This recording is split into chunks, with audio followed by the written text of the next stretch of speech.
Hello, everyone, and welcome back to my show. We have a special guest today. He's a legend. You already know him, James O'Keefe. James actually dropped something brand new today, so I'm very excited to dive into what was he doing in Alaska and who got exposed this time. So, thanks, my co-host is joining me today. We are co-streaming this, so I'm happy to have Thanks' audience joining us too on multiple platforms. So, welcome, guys. Welcome. And welcome, James. I just do a brief introduction. Of course, if you don't know, he is James O'Keefe from OMG Media.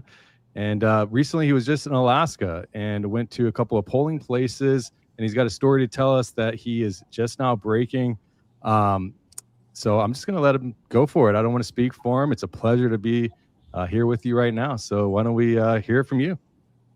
Great to be with you both. I've only got about 15 minutes. I apologize for the short notice. I'm in my office for like a day or two, and then I'm back on the road for 2 weeks.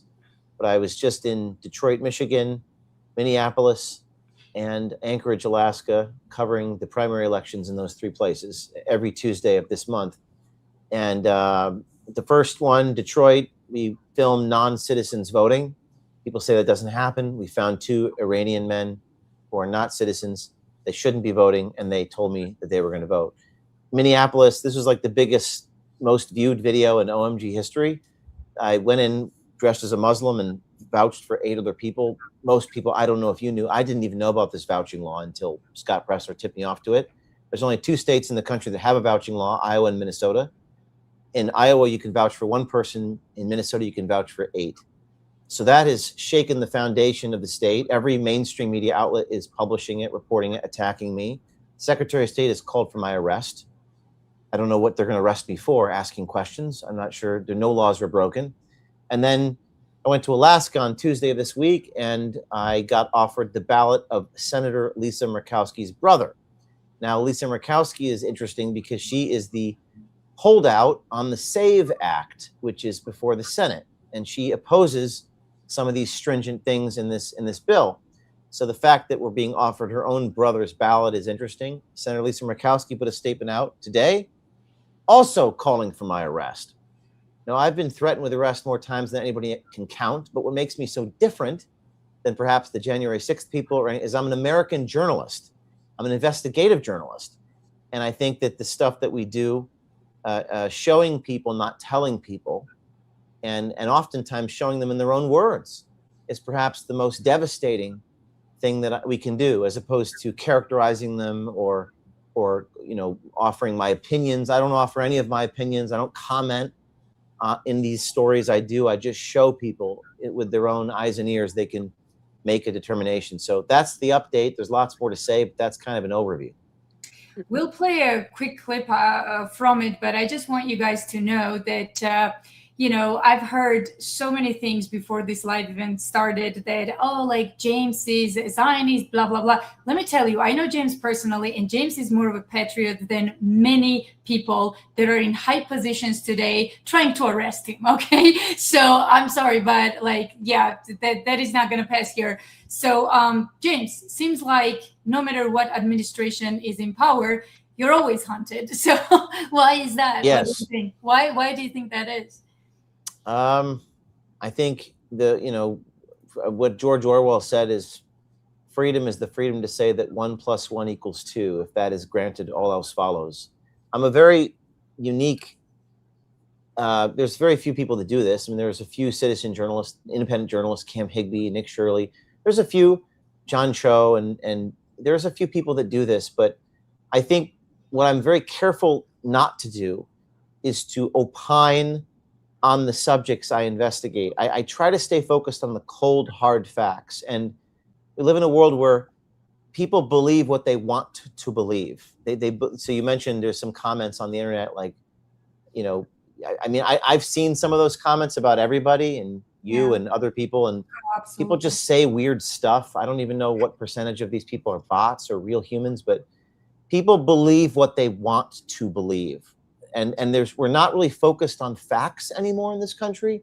We don't agree on facts, which I think is very tragic. So the sort of journalism that I want to do is one where you don't have to trust me by virtue of the fact that I'm believed because I can be trusted. You just trust your own eyes and ears. It's first-person observation perspective journalism. In other words, you're seeing what the camera shows. You're not listening to me talk about it. You're watching it for yourself. And I think it's a very unique style of journalism. It's hidden camera based.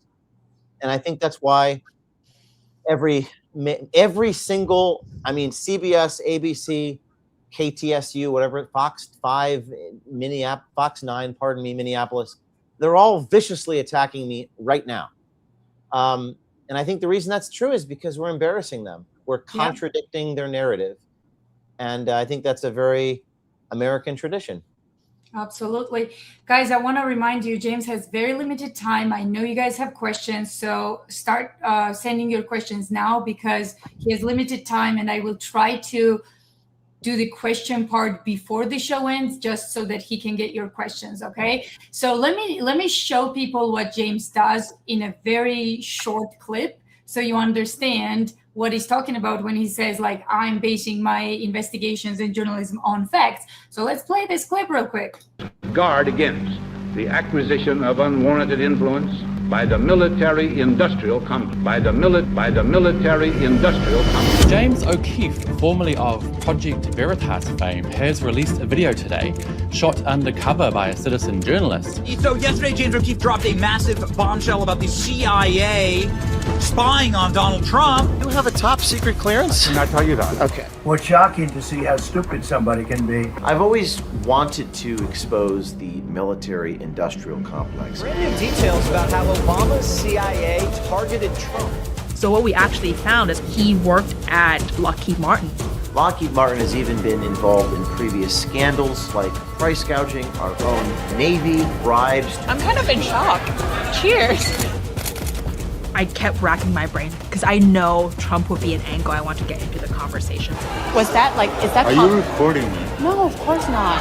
I knew I was busted. I knew in my gut that he was convinced that there was a hidden camera in my purse. We do all this for one reason and one reason alone, and that's to get the truth. All right, guys. So that's like part of very small bit of what James does. He always catches this, like, criminals, and they always run. And my best part is when he runs after them. And they don't want to comment anymore. I do want to say, like, James, is there anything? I mean, this is our government. Like, people need to remember, and you've said it. All three of us have said it plenty of times. We pay for the people that are in office to represent us. We are their constituents. Right. Now, is there anything that could be construed as illegal or something wrong with what you're doing, or is it just the powers that be don't like being exposed, and that's just what it is? Yeah, I mean, they have a tendency to kill, assassinate, sue, or imprison good people throughout history.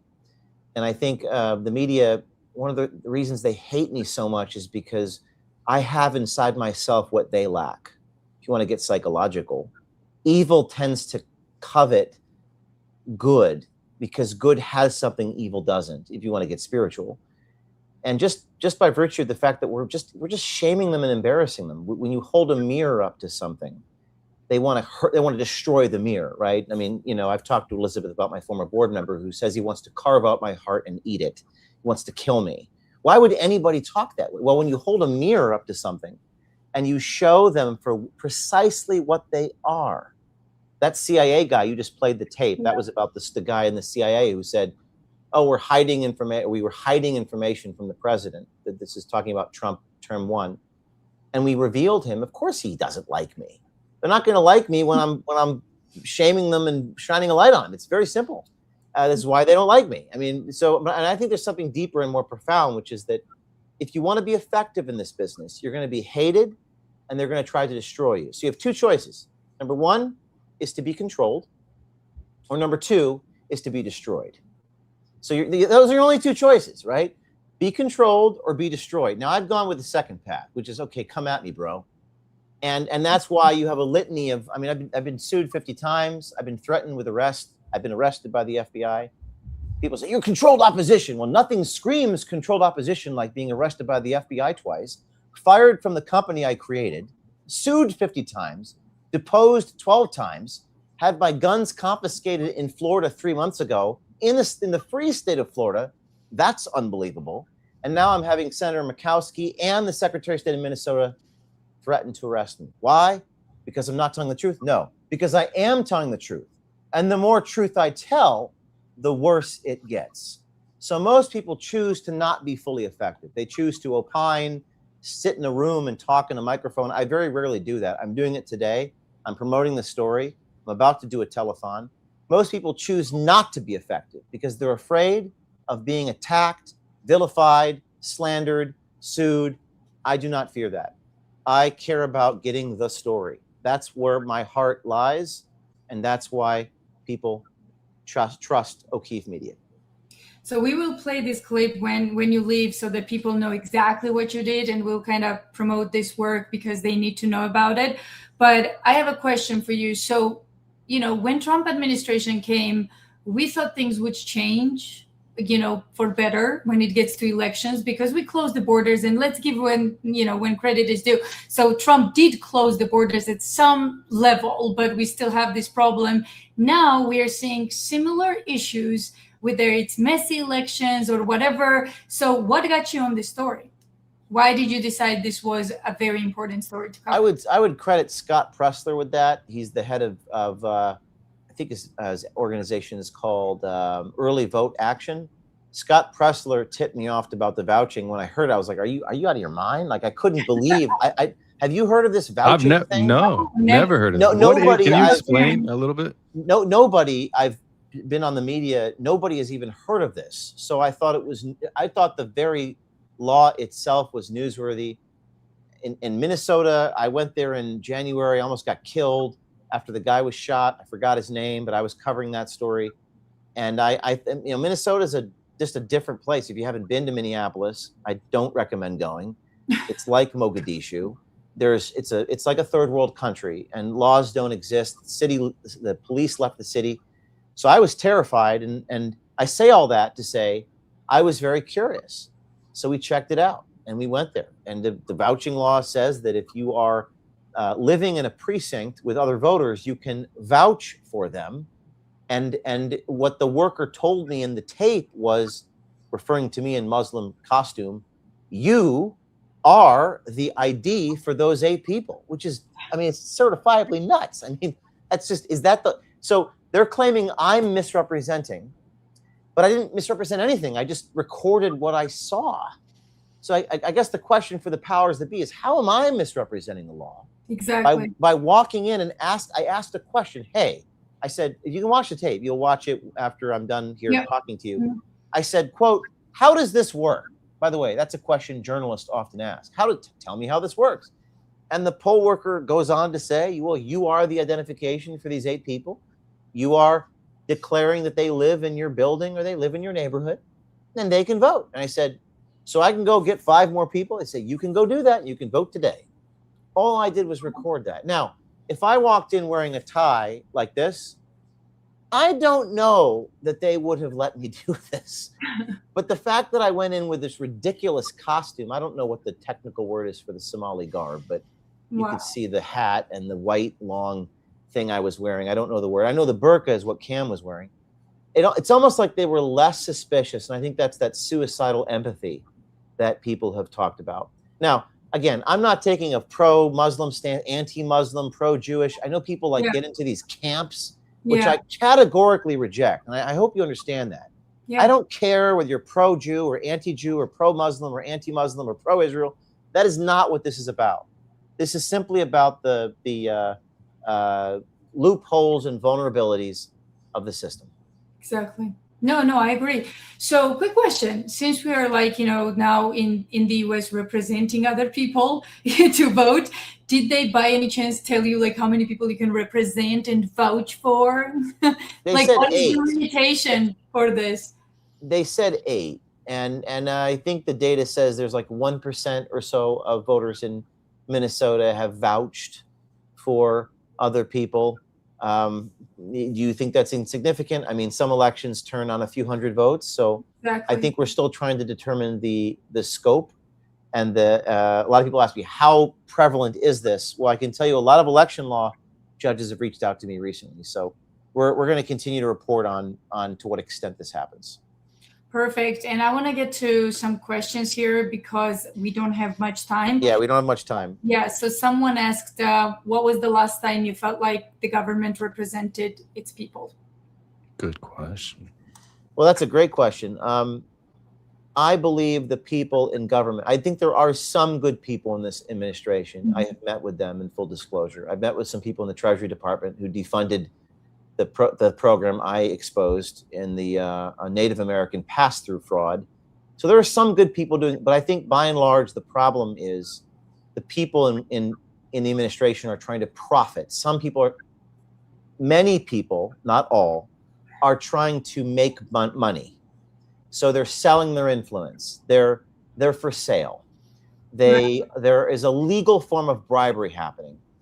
And perhaps some people in the Trump administration feel that they're entitled to generational wealth. They've fought for the president for years. Now it's time to cash in. Exactly. But you didn't take an oath when you work for the DOJ. You don't take an oath to a lobbyist's bank account. Exactly. You take an oath to uphold the laws. So I think the problem is money. It's as simple. It's a tale as old as time. Follow the money. I think it's all about money. That's what I think with a lot of the people in Washington. I agree. And one more question. Thanks. Go ahead. And then one final question. And James. Oh, no. I was just saying, I agree. I think that, honestly, lobbying, Citizens United and money being a voice, it's just, this isn't America as it should be. You know, you're taking money, lining pockets, and your constituents have no taste of that. You know, they're not even probably interested in most of those things, and it's awful. You know. So yeah, and I don't know if it was that way years ago. I don't know if it's a law issue or an integrity issue. Like, I could easily be like a guy, and I don't do this, by the way. Donors don't tell me what to do, which is so hard for people to understand. Like, this is a concept so foreign that people don't believe me. But I choose I choose the stories I do, and then I raise money to do the things that I think are newsworthy. But so I don't think it's a law issue. I think it's an integrity problem. You don't. I could be bribed. I just refuse the bribe. And by the way, I think the reason people don't bribe me is because they know that I'm going to secretly record them if they do. Yeah. Well, it makes sense because, I mean, if you think about it, they should be investing in you and your mission. Exactly. And somewhere along the road, it turned into them being your boss. You know, like, if you don't do this, I'm going to pull the funding. And it's like, that's why I say it's all about money. It's difficult. Also, think of it. There's not a lot of incentives to do this. There's no money in exposing fraud. And, you know, he was, well, why aren't people held accountable? Nothing ever happens to these people. Okay, my question back to you is, what incentive is there currently to hold people accountable? I can give you a lot of incentives against holding people accountable. Exactly. Look at all the shit they're trying to do to me. So if someone wants to follow in my footsteps or anybody's footsteps or Nick's footsteps, and you see the security costs are $100,000 a month to pay all the security detail, they're not gonna do this. You're not gonna make money busting bad guys. You're gonna make money being a bad guy. Totally. Absolutely. James, I know you have to run, so I have only 2 questions. It's just people always pay for these questions, and I feel like we gotta, you know. So, Randog, if the election system itself is able to be manipulated, our votes will never truly count. How do we vote them out? Truly, it feels so defeating. By the way, huge support in the comments. I'm seeing all platforms, and they are like, "Go, James! Like, we're with you." All of that. Well, I think the solution. You may not like my solution, but let's try to be solution oriented. The solution is to expose them. Let me be less abstract. Right now in Michigan and Minnesota, I got election judges who are wanting to go on the record and say, "Hey, I've seen this myself. I saw the vouching in Minnesota. They're automatically having non-citizens vote." But those people are afraid. I was about to say, what will happen to them if they go to there's the rub, as Shakespeare would say. Now we're talking. there has to be an incentive for people to tell the truth. And right now, I don't know if it's the Treasury Department or the President of the United States has to create an economic incentive. There's QI-TAM, which is the False Claims Act. There's a law in the United States where you can blow the whistle, but that needs reform. That needs to be updated. So what I have to do is convince these people to self-sacrifice, jump on a grenade for your right to know. And it's a very difficult thing, but unfortunately, that's where we are in this country. We have to have people do the right thing, and we're trying to lead the way. We have this Justice League initiative where Cam Higbee and John Cho and Savannah Hernandez and Muckraker.com and other people were trying to get to the round table, come forward. But I don't think you're going to, quote, vote your way out of this. I think you're going to expose your way out of this. I like that, because the only other way is armed revolution or something like that. I don't believe in that. I think the pen is mightier than the sword. Yeah, I hope so. I hope so, because I like your way. Benjamin Franklin said that one of the founding fathers who said, "This is a republic if you can keep it," and I know your audience knows that quote. Benjamin Franklin also said, "If I could choose between government and newspapers, I would prefer newspapers only." So Benjamin Franklin thought that the exposure and the informational part of journalism is more important than the Federalist paper, than the federal government. So of course, never underestimate the power of education. When you say nothing happens to these people, well, why do you send your children to school if education doesn't? Of course, educating people matters. It matters more than you know. So I hope that the election judges of Michigan and Minnesota do the right thing. I know it's going to be difficult, but we'll look forward to them going public. Last question, and we'll say goodbye. Ryan, thank you so much. James, have you heard anything about the Association of World Election Boards regarding election fraud? I have not. I haven't heard about that. No, what is that? I don't know. James, you want to real quick tell me what he's talking about? By the way, people have so much information that we find out like on this show. So it's Association of World Election Board regarding election fraud. So right here, I'll just pull up the Wikipedia if you want to check it out real quick. And then, all right, share tab. All right, let's go for it. So go on. The Association of World Election Bodies, commonly referred to as AWEB, was established South Korea, the first global organization of election management bodies. And the membership currently consists of 118 EMBs as members and 20 regional associations as associate members. Okay, so I'm guessing this person is saying maybe this is where we should refer these whole problems to. But honestly, I don't believe in global bodies, Ryan. I don't believe that they are there for the right reasons. I would say it's another UN shit probably, and they probably won't do anything special for James here. So, but thank you for telling us about it. Well, James, what would you like to leave my audience with? I think we're onto something here, and I wanted to inspire you to say that I have not seen the level of grassroots messages. For what it's worth, the videos in Minnesota were the most viewed videos I've done since the Pfizer story of 2022. I have not seen so many thousands, tens of thousands of local people telling us that we're giving them hope. And there's something about the tapes of the vouching that have really touched people and have galvanized hundreds of election judges and workers in the state to say, you know what, I think I might go public with what I witnessed. The challenge to overcome, if they can kill a president, they can kill me. If they can kill Charlie Kirk, they can kill it, right? That there's that old 60-year fear that's in the hearts. And I think we are on the verge of a groundswell where we create this momentum where people feel compelled to join together and go public and tell the truth. And we're kind of a band of brothers, and that's my vision here. I'm about to go live on my own platforms here at 8 p.m. Eastern to. Well, we wish you luck. Yeah. Do that. Can I ask one question just before you depart? Sorry, Liz. What can we do? The audience, me, I mean, anybody watching right now, what is your message to to all of us and say, how can we help? Journalism is always James's message, and he can talk about this real quick, but I love that. Citizen journalism is always his message, as I understand, right, James? Yeah. I mean, what can you do is the second most frequently asked question. You can do this. You can blow the whistle. You can go with the camera and record, or you can donate to the people who do this. You can give money to us because we're a foundation. We're not tax deductible. So everything I'm doing here is philanthropic. I don't make a profit. And the third thing you can do is do nothing. Those are your three options. You can do it, you can donate, or you can do nothing. Whining and complaining, that's the fourth option. That doesn't work. It doesn't accomplish anything. I'm not your therapist. I get 1,000 messages. People want to complain and bitch. I don't have the time. I'm sorry. I'm in the office for one day and I got to go back in the field. So I would say you could donate to the people that are doing this. That would be probably the thing that you could do if you're not going to do it yourself.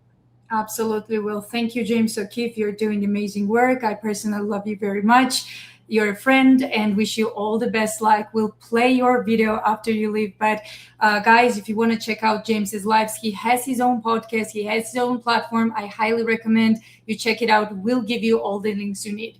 Thank you so much, James. Thanks, you for your time, guys. We'll see you at 8 o'clock. See you. All right, cheers. Yeah, man, I can sense the frustration. It's sad. You know, it's sad that our country is persecuting good people, and we've seen it time and time again. You know, and it's just I hate to see it, man. And he's doing great work. So I mean. I wanted to show people. So guys, first of all, let me give you a quick understanding like what's happening today. We have another guest coming in. We're going to talk about colored revolutions. This was something I had scheduled before, but because James had a story and he was available for today, we kind of made it so that both guests are in the show instead of just one. So you guys know I cover many different topics on my show, and colored revolutions is one of them. So stick around. Another guest is coming with some incredible information. But let me show you what James exposed today, and then me and Danks will dive into it. Danks, you had the video ready, but I don't see it anymore to pull it out. Yeah, I have it. Sorry. Do you want to start with the Alaska one, or the other one is also 11 minutes? The vouching, I think it's the vouching. Yeah, let's do that one first. Okay, let me go here. And guys, send questions. We'll get to it at the end. And once the guest comes in, you go ahead and send him whatever questions you might have as well. Here it is. All right.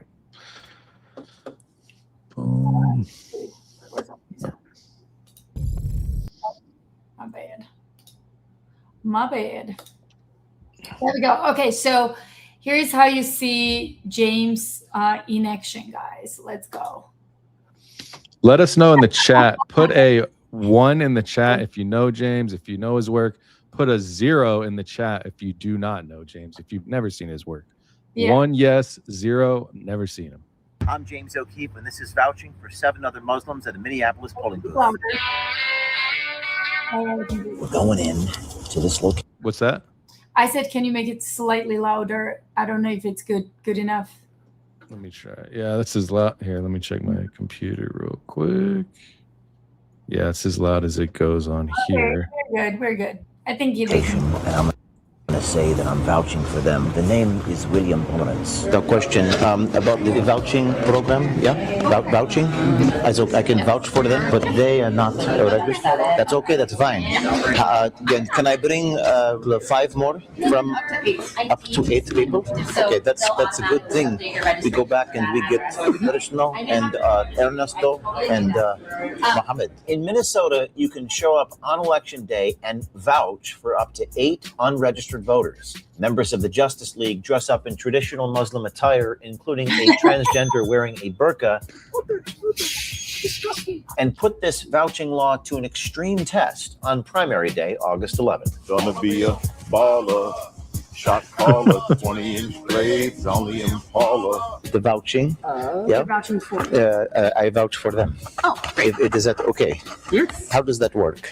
Well, if you're all in the same precinct, Yes. and you are already registered, which it looks like you are, then you can vouch for them as ID for them. Oh, good. She says to me, I say they do not need ID. She says, you are the ID. He is the ID. I am the ID. And no ID needed. I just vouch for them. Well, It's you're good. the ID. I am the ID. It's good. How many people may I vouch for? It's 8? I thought it was 6. 8. I can vouch for 8 people.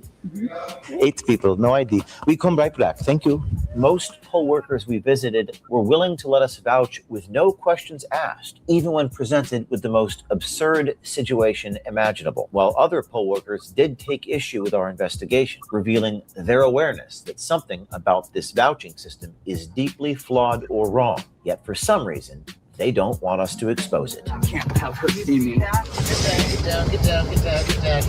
Bowler, I'm a 20-inch crawler, blaze on them Impala, diamond rock waller. In Minnesota, voters can vouch for up to 8 of their unregistered friends. At the polling place, a registered voter from the same precinct signs an oath confirming that they personally know the voter lives there. This allows someone without ID to register and vote. And employees of residential facilities may vouch for an unlimited number of facility residents to vote at the facility's address. That's right, an unlimited number. While proponents emphasize that the policy expands ballot access for recent movers and senior citizens, critics view it as a potential for fraud. For example, if a voucher were to lie on this contract and allow 8 of his ineligible friends to vote, and the results of that election are announced on the same day, what happens when the oath is further investigated and it is discovered that those vouched for votes shouldn't have been counted? The results of the election will have already been announced and enacted by that point. This document shows that the election workers simply circle a number of the vouchees. There's no other identifying information. And Scott Pressler from the organization Early Vote Action says there is no list of these vouchee voters anywhere. When he requested them from areas like Duluth, St. Paul, Minneapolis, and St. Cloud, Minnesota, Pressler says they are nameless, faceless, and recordless. So we dressed in full traditional Muslim attire.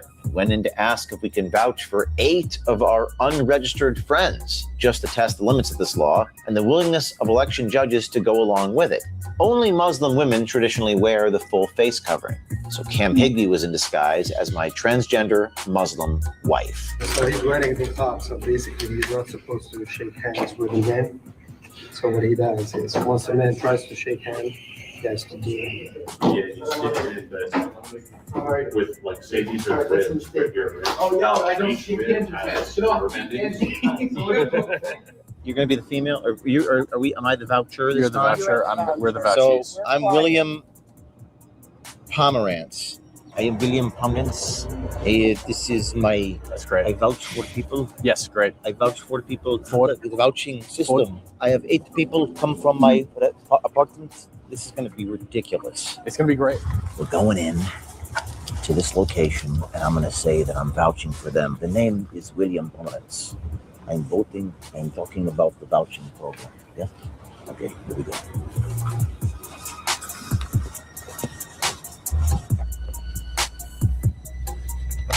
Look at you checked in right there. Hello, this is the vote. The name is William. The last name? Pomerantz. And does that look correct? That is the date of birth. The question about the vouching. It's about the vouching program. Yeah. I want to say something because I saw a comment. It says, journalism and breaking the law at 436 from 3 Mortal, I think. If an operation requires committing a crime to expose a loophole, do you believe the journalistic end always justifies the illegal means? There's nothing illegal about it. Yeah, He's not voting or doing anything like that, right? Yeah. So, and journalists rarely commit crimes when they expose stories, rarely commit crimes. And that's what, like, infuriates these people the most, because most journalists, including, for example, Assange, they never commit crimes. Remember, they had to get Assange on completely different charges, like some sexual whatever, some girl said something. Remember, they couldn't get him for the exposure because journalists rarely commit crimes when they expose something, and that's what pisses them off. James did not commit any crimes here, and he was doing his work. But yeah, he's about to go in. If you want to, I'll play some more. Yeah. Let me just. I mean, yeah, I don't see anything. I don't know unless someone. I can see the chat. I think Candace is live. I didn't even think about it. Is she live right now? Okay. Candace is live at the same Yes. time. Yes, for So sure. the chat is slow, so I can see what y'all are saying and stuff. So if you have, Usually we are always good, despite the fact that Candace is live. But I don't know why it's so slow today. I am not able to get this video to go up again for some reason. I don't know why. here, I'll share it again. 1 second. Try it now. What? Well, now we are off for some reason. Basically, oh, I don't know what's going on here. Okay. Just add us to the stage. There you go. No, we are not on the stage. Okay. Oh, there we go. Now add. It's not working for some reason. I don't know why, guys. Sorry. Like can you do it again? Yeah, here. I'll do it like this. Yes. StreamYard has issues. They've been having some issues lately. Right. Try that. I shared it a little differently. So there we go. Very good. Okay. There we go. If I vouch for them, I can vouch for them. This name as I registered, but they are not registered. That's okay. That's fine. Can I bring 5 more? From up to 8 people. So I go get the rest of them and come and they can vote today. Yeah. I can just vouch for them that they are registered. Yes. Yeah. So okay, that's a good thing. We go back and we get Krishna and Ernesto and Mohammed, and we bring them here. We go get the other people and we come back. Since you're already registered, you can vouch for up to 8 people. I did not know this. I thought they can only vote 1 at a time. Yeah. Well, you each only get 1 vote, but you can vouch for up to 8. That is great. I'll go do that. We go pick up the rest of the people. We come and then all 8 I'll vouch for them. No. Thank you so much, man. I'll see you. Thank you. We go get Mohammed. We come back. Okay. Success. We go in. I say the name is William Pomerantz, and they tell me that I can vouch for up to 8 people. I say we go back. We get Ramesh. We get Mohammed. We get Rishnu. We come back. We vote. They say no problem. We can vouch for up to 8 people. And we're going to go get the voters and come back, and then we shall vote. No ID needed. They're not registered. No problem, they say. I said not registered. They said no problem. You can vote if you're not registered. So that worked.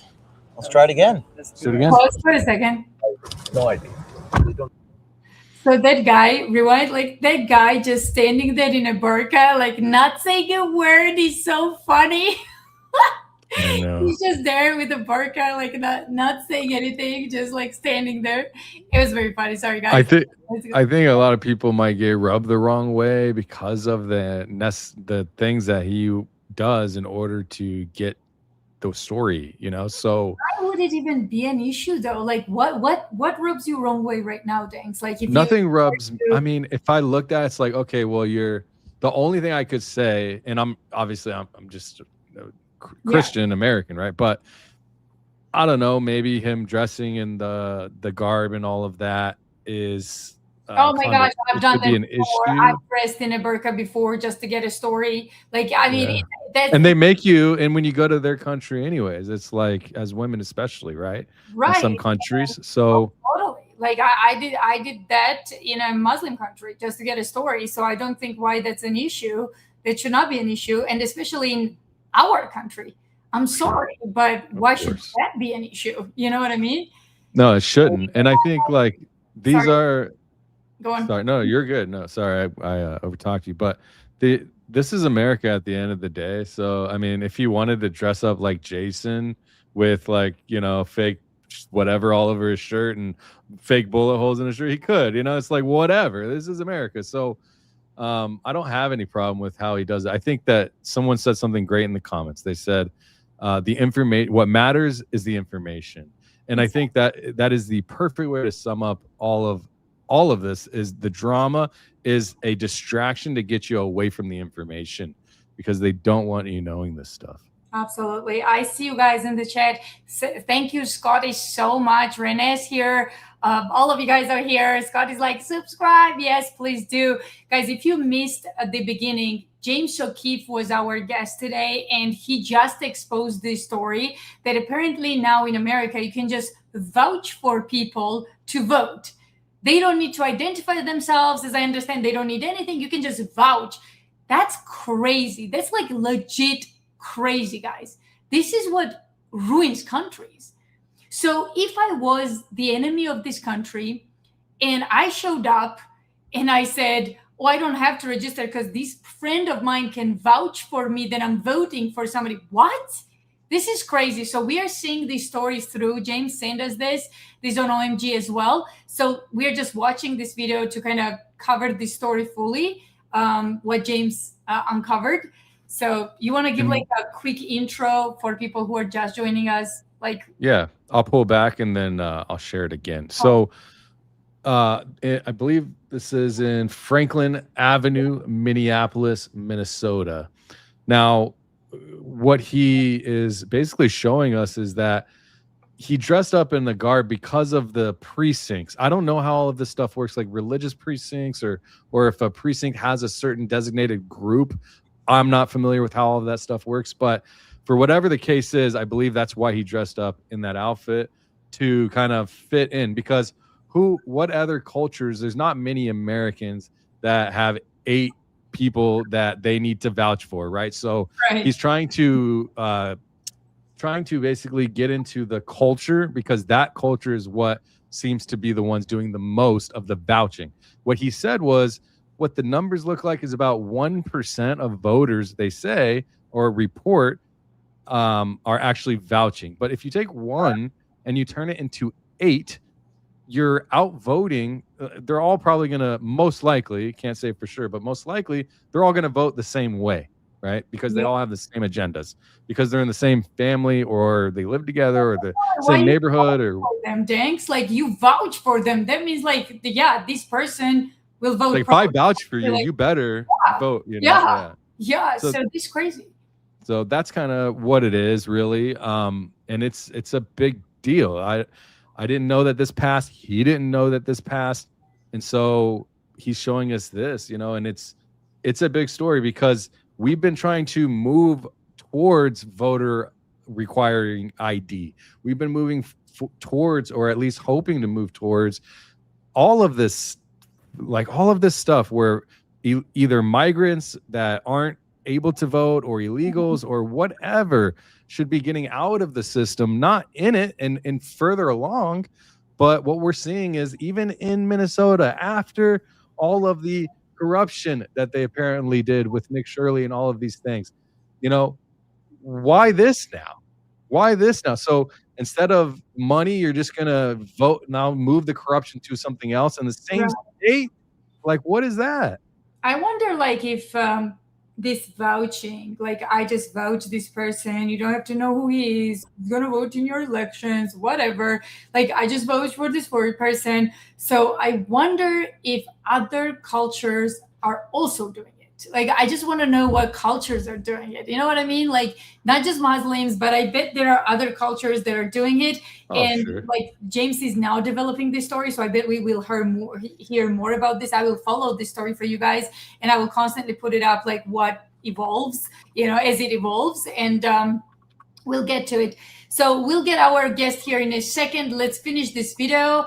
And our second guest is already in the studio. I will bring him up in a second, guys. We're done with James O'Keefe's investigation almost, and now we're moving to college revolutions. So we'll get to your questions a little bit later, but let's finish the story.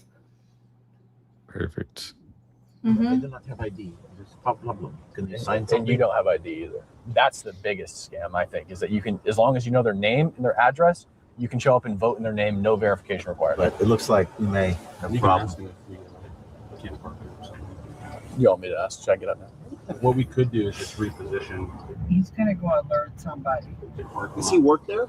And the white shirt told him about us. I can't have her see me. Get down. Oh yeah, they're recording. Get down. She's watching radio with somebody. Probably think we're ICE. There's a piece of paper here. Additional ways to register: vouching by registered voter who can confirm your address. A voter can vouch for you. The voucher must live in your precinct, personally know you. I can vouch for up to 8 people, no problem. We're going to go in. We're going to ask, can we vouch for 8 people without identification? home of the camels. I am at home with the camels. Oh, camel. Hello, good day to you. The last name is Shimizup. They're with me. They're not voting? They with the vouching. Yeah. You're vouching for. I vouch for them. Oh, great. Is that okay? Yes. How does that work? Well, if you're all in the same precinct, Yes. and you are already registered, which it looks like you are, then you can vouch for them as ID for them. Oh, good. If they do not have their ID, is it okay? I vouch for them. How many people may I vouch for? It's 8? I thought it was 6. I can vouch for 8 people. Oh, good. We can go pick up Mohammed and Ranuzu in the car outside. Good. The question about the vouching, again, I can vouch for 8 people. Yeah. In your precinct. In my, they live, yes, in my precinct. That is so wonderful. Yes. That is such a good American tradition. She says to me, I say they do not need ID. She says, you are the ID. He is the ID. See, I am the ID. And no ID needed. I just vouch for them. Well, It's you're good. the ID. I am the ID. It's good. I'm going to go get the others and I'll come right back. I'm just in the car. Okay? Oh, they're in the car? Yes, ma'am. They come, but I did not know that it was 8. All right. So 8 people, no ID. We come right back. Thank you. I know the audience is probably thinking this is completely ridiculous, but what we found is that by dressing like this, it's actually less ridiculous to a lot of the local Minneapolis people here who are less suspicious of me dressed like this versus going in normal James O'Keefe clothes. You can't make this stuff up. James O'Keefe reporting from Minneapolis, Minnesota on primary day. Let's get out of here. This investigation. All right, guys. So this was great. I mean, I love watching James in action. I'll show you some more videos at the end of this. So if you guys don't know, James and I had a merged project. We did a show called American Swiper. And I'll show you some of it at the end of this show. You will love every minute of it. This is the part where he exposed the CIA. We put it together as a show. And the other one is how Disney started changing princesses and princes, and like they wanted to make Ariel black, and just make a new princess. Like, you don't have to imagine if Ariel was black and we changed her to white. Like, what a scandal it would be. But it's okay to do the other thing, right? So that kind of stuff, that's like stupid stuff that Disney got involved in and doing all this, we had an episode on that. So I'll show you all of that at the end of this whole show, just as clips, and you'll enjoy that. But let me introduce our guest because he's already here. We are moving on to a different topic right now, colored revolutions, guys. If you don't know what colored revolutions are, those are revolutions that CIA conducts overseas. So revolutions in Ukraine, for example, revolution in Georgia, and similar. Those are colored revolutions. We've done this in different places in Latin America. We've done some, secret revolutions by the CIA. So my guest learned all about this. He's a great researcher. It's his niche, and he's done some amazing work. Patrick Pillow is my guest today. I'm going to bring him on, and he can introduce himself to you guys, and we'll continue. Hello. Welcome. Thank you so much for coming, Patrick. I can't wait to dive into this topic because it's so damn interesting, especially given the time where we are literally bankrolling Ukraine overseas, and not just Ukraine, but we are also bamboozled into these lies that, oh my gosh, Ukraine is our ally. We should do this. But not many people know what we actually have done in this country and who's to blame. So you were kind of, your information was given to me by Scott Hornton. My audience loves Scott. You and Scott know each other, and you did this research for him or for yourself? Well, I would say he's the one who really inspired me to get on the ball a little bit. I would say his book, Vouch, right here, is just stellar research, and really got me interested in writing about the color revolutions to kind of start with. So, and then I also write for the Libertarian Institute as well. Awesome. So tell me a little bit about yourself right now. So, you have Libertarian Overwatch there. Tell us a little bit about that before we dive into the story. Yeah, so I started the Substack of December of last year, and basically there we've just been covering tons of color revolutions. We started back in the year I was born, actually, in 1997, and kind of catching up to modern day. So every year just capturing different ones. We had, of course, the big ones, the bulldozers, the rose, the orange, the jeans revolution. And then some years we do have to stretch it a little bit. 2008, we were looking at the April 6th movement in Egypt and kind of how it was a labor protest rather than the full Arab Spring, which I'm currently working on right now. And just every year there's different youth groups, there's different organizations, there's different domestic concerns. And so just being able to put all those together and see how it changes year to year, country to country. And I would say basically when you're looking at them, there are a few kind of tenets that you're looking at. One of the first things you're going to see is those genuine domestic concerns. In Georgia, the power was like a big one, and a lot of people were spent their winters in the cold. You were seeing members of Shevardnadze, like his nephew, driving a Rolls Royce around in Georgia at the time. In Kyrgyzstan, you're seeing the prices of heating and everything going up so much, and not only in 2005, you also see it in 2010. And then, of course, there's always the geopolitical aspect of it as well, whether in Georgia, the BTC pipeline being just a massive one, and being able to bypass Iran and Russia. And then when you're looking at Kyrgyzstan in 2005, also the Manasseh Air Base, which is kind of competing with the Russian Kant Air Base as well. And then you're also looking at independent. We'll dive into all of it. So you're good. Some of the people might not know when we mention those things what we are talking about. So why don't we start with what is a colored revolution? Yeah, so I'd say in terms of a color revolution, you're really looking at if you're able to take some of those things together and there's a change in regime, a change in leadership. Sometimes it is based around an election season, but that's not always the case.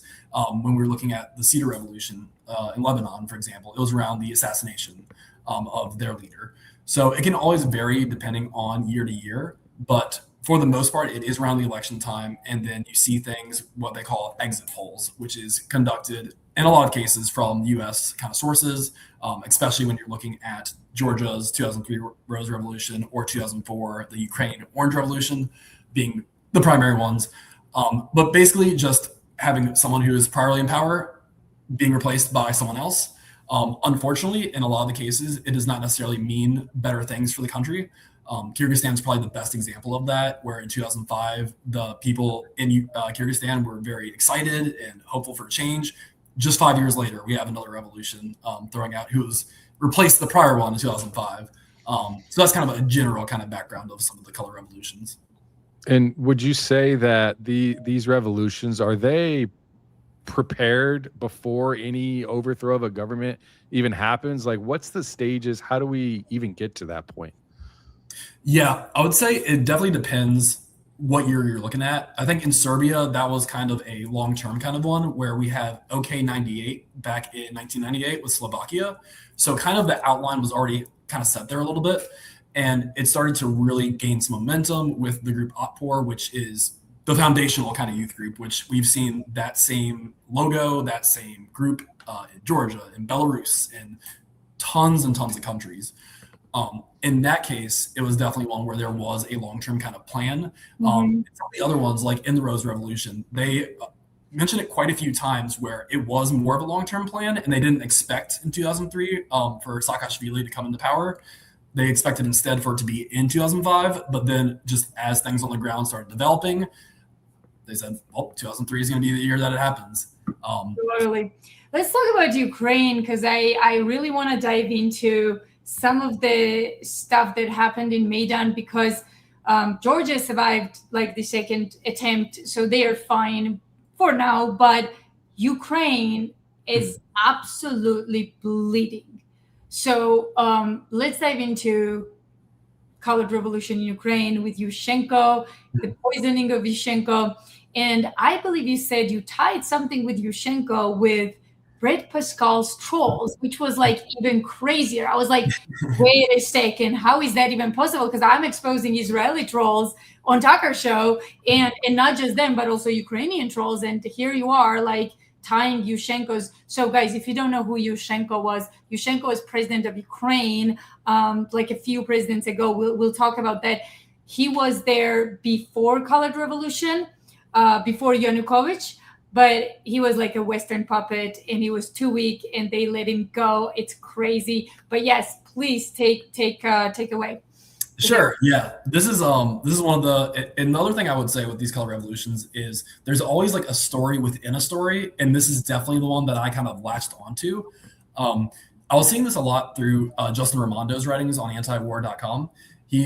Fantastic writer, and he had a lot of articles kind of saying that he didn't believe that Yushchenko was poisoned at all.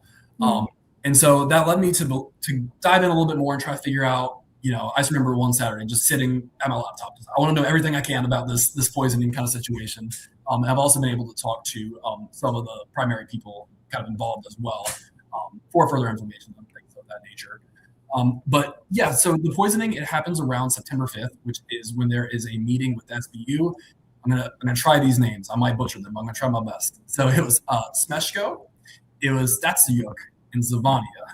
And Zavania was actually the godfather to one of Yushchenko's children.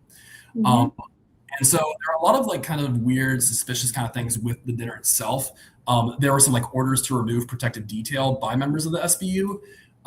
And it's right afterwards that he starts feeling kind of sick. And his wife notices this, and she says, like, when I kissed you, it tasted metallic. And so he eventually goes to the Rudolph Innerhaus Hospital, which is known for treating international patients.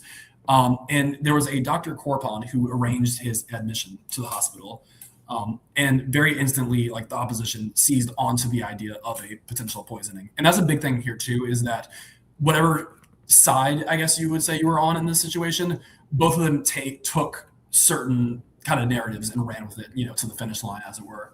And there was also another doctor named Dr. Lothar Wick, and all along he was saying that I don't think there was any poisoning. And the reason for this is that the poisoning that he had was called TCDD, and it's a dioxin kind of poisoning, like a very extreme one of it. And you needed very specialized testing for it. And so this specialized testing doesn't get done until December. Mind you, this dinner was around September. And so it was Bram Brower who was able to use that TCDD testing at that time and say, yes, he was definitely poisoned. And there's a piece in the link. Of course he was poisoned. His face changed. So he was poisoned for sure. Thanks. If you don't mind, can you pull up Yushchenko, his picture? You will see like his face. So his face was different, and like these scars from the poisoning. But my own opinion always was, Patrick, that he was poisoned by the West just because he didn't have enough support. Wow. Yeah. My goodness, I had never seen this. Look at this, guys. So let me explain real quick for people who have no idea what's going on. We're talking about color revolutions, how West approaches foreign countries before the revolution, who they recruit, who they have in power, and so on. So one of their puppets was Yushchenko. This guy never had support, okay? All of a sudden he gets poisoned and his support just like goes up like crazy, right? But he survives though. I mean, he gets poisoned, seriously. He survives, but his face gets permanently, what do I say to that? I don't even know. I don't want to be disrespectful. Help me, guys. What word can I say this? Permanently damaged, I guess. I don't know. So here is how he looked after the poisoning, okay? He's former Ukrainian president. Yeah, I've never seen, this is terrible. Yeah. I mean, look here, I just click on one maybe. That's healed already. That is healed. Like if you go back. Yeah, even healed. Okay, let's go back here. I mean, like my goodness. Oh, this is so bad. This one? Yeah. Look at this one. Yeah. My goodness. Here, let me open in a bigger tab. And this is here it is. Season 2, which is really important to notice because, having a fake, how you present yourself too is very important during election season. And so having this, it definitely changed the narrative totally on the ground. Wow. What did they? Okay, so we don't know exactly what was used, but it obviously looks like he's been poisoned or something. Happened. Oh yeah. Have they offered an excuse or a reason for this besides the poisoning? This is where the story gets crazy. Please tell us. Yes, so it's basically the 3 doctors. The Dr. Korpan I talked about who arranged the meeting for him to go to this hospital in the first place, and then Dr. Lothar Wick, who really all along is just the way he phrases it too in some instances is he essentially doesn't want it to be seen like they are a part of the Ukrainian. I mean, this is during election season. Like, he doesn't want to seem like they are politically involved in this. He just wants to treat it as a doctor, essentially. And then there's also Dr. Zimfer, who's right in the middle. Now, where the story gets pretty crazy and where the net poisoning kind of comes from is that there is actually a piece in Reuters at the end of September of 2004, and they say that it is baseless that he was poisoned. And this story in Reuters comes out even after the hospital was closed for the night, and it got repurposed in both the New York Times and Radio Free Europe. And those articles are still available right now, and you can readily access them. So the question became like, well, how did that narrative kind of appear there? So it was through Tri Media, which they transmitted this statement through Euro RSCG in their Kyiv office. And it was from Kuchma's son-in-law, who is Viktor Pinchuk. Hold on. Kushner's? What was that? Did you say Kushner? No, Kuchma. I what? Like, what does Kushner? I was like, okay, that's weird. Sorry, go on. Kuchma's son-in-law. Yeah.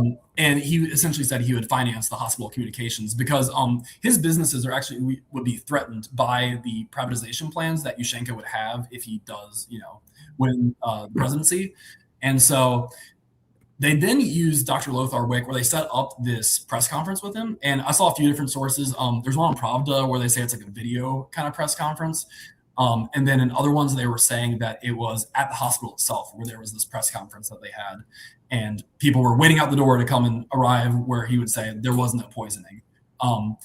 And so, as I mentioned, in December, they eventually say that, yes, this TCDD is established. And even later, after the fact, Dr. Korpan is saying, oh, Wick was lying because of this reason, and all will be revealed later. Well, years later, it never arrived.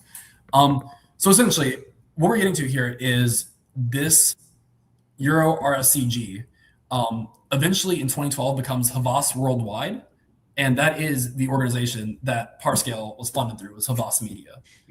So, Can the audience give me a clap on the back, please? Thank you very much. Thank you very much. Please proceed. Thanks. Give Patrick a little breakdown on this Havas Media. You will know why he's laughing right now, because you know how involved we have been in this through Charlie Kirk, and you say that is absolutely crazy. So thanks. Tell him what's going on. So I built a website, americansfortransparency.org. The reason why I built the site is because I found Brad Parscale taking money from Israel through Havas Media Group, Germany and US, I believe. There's two. And to the tune of tens of millions of dollars.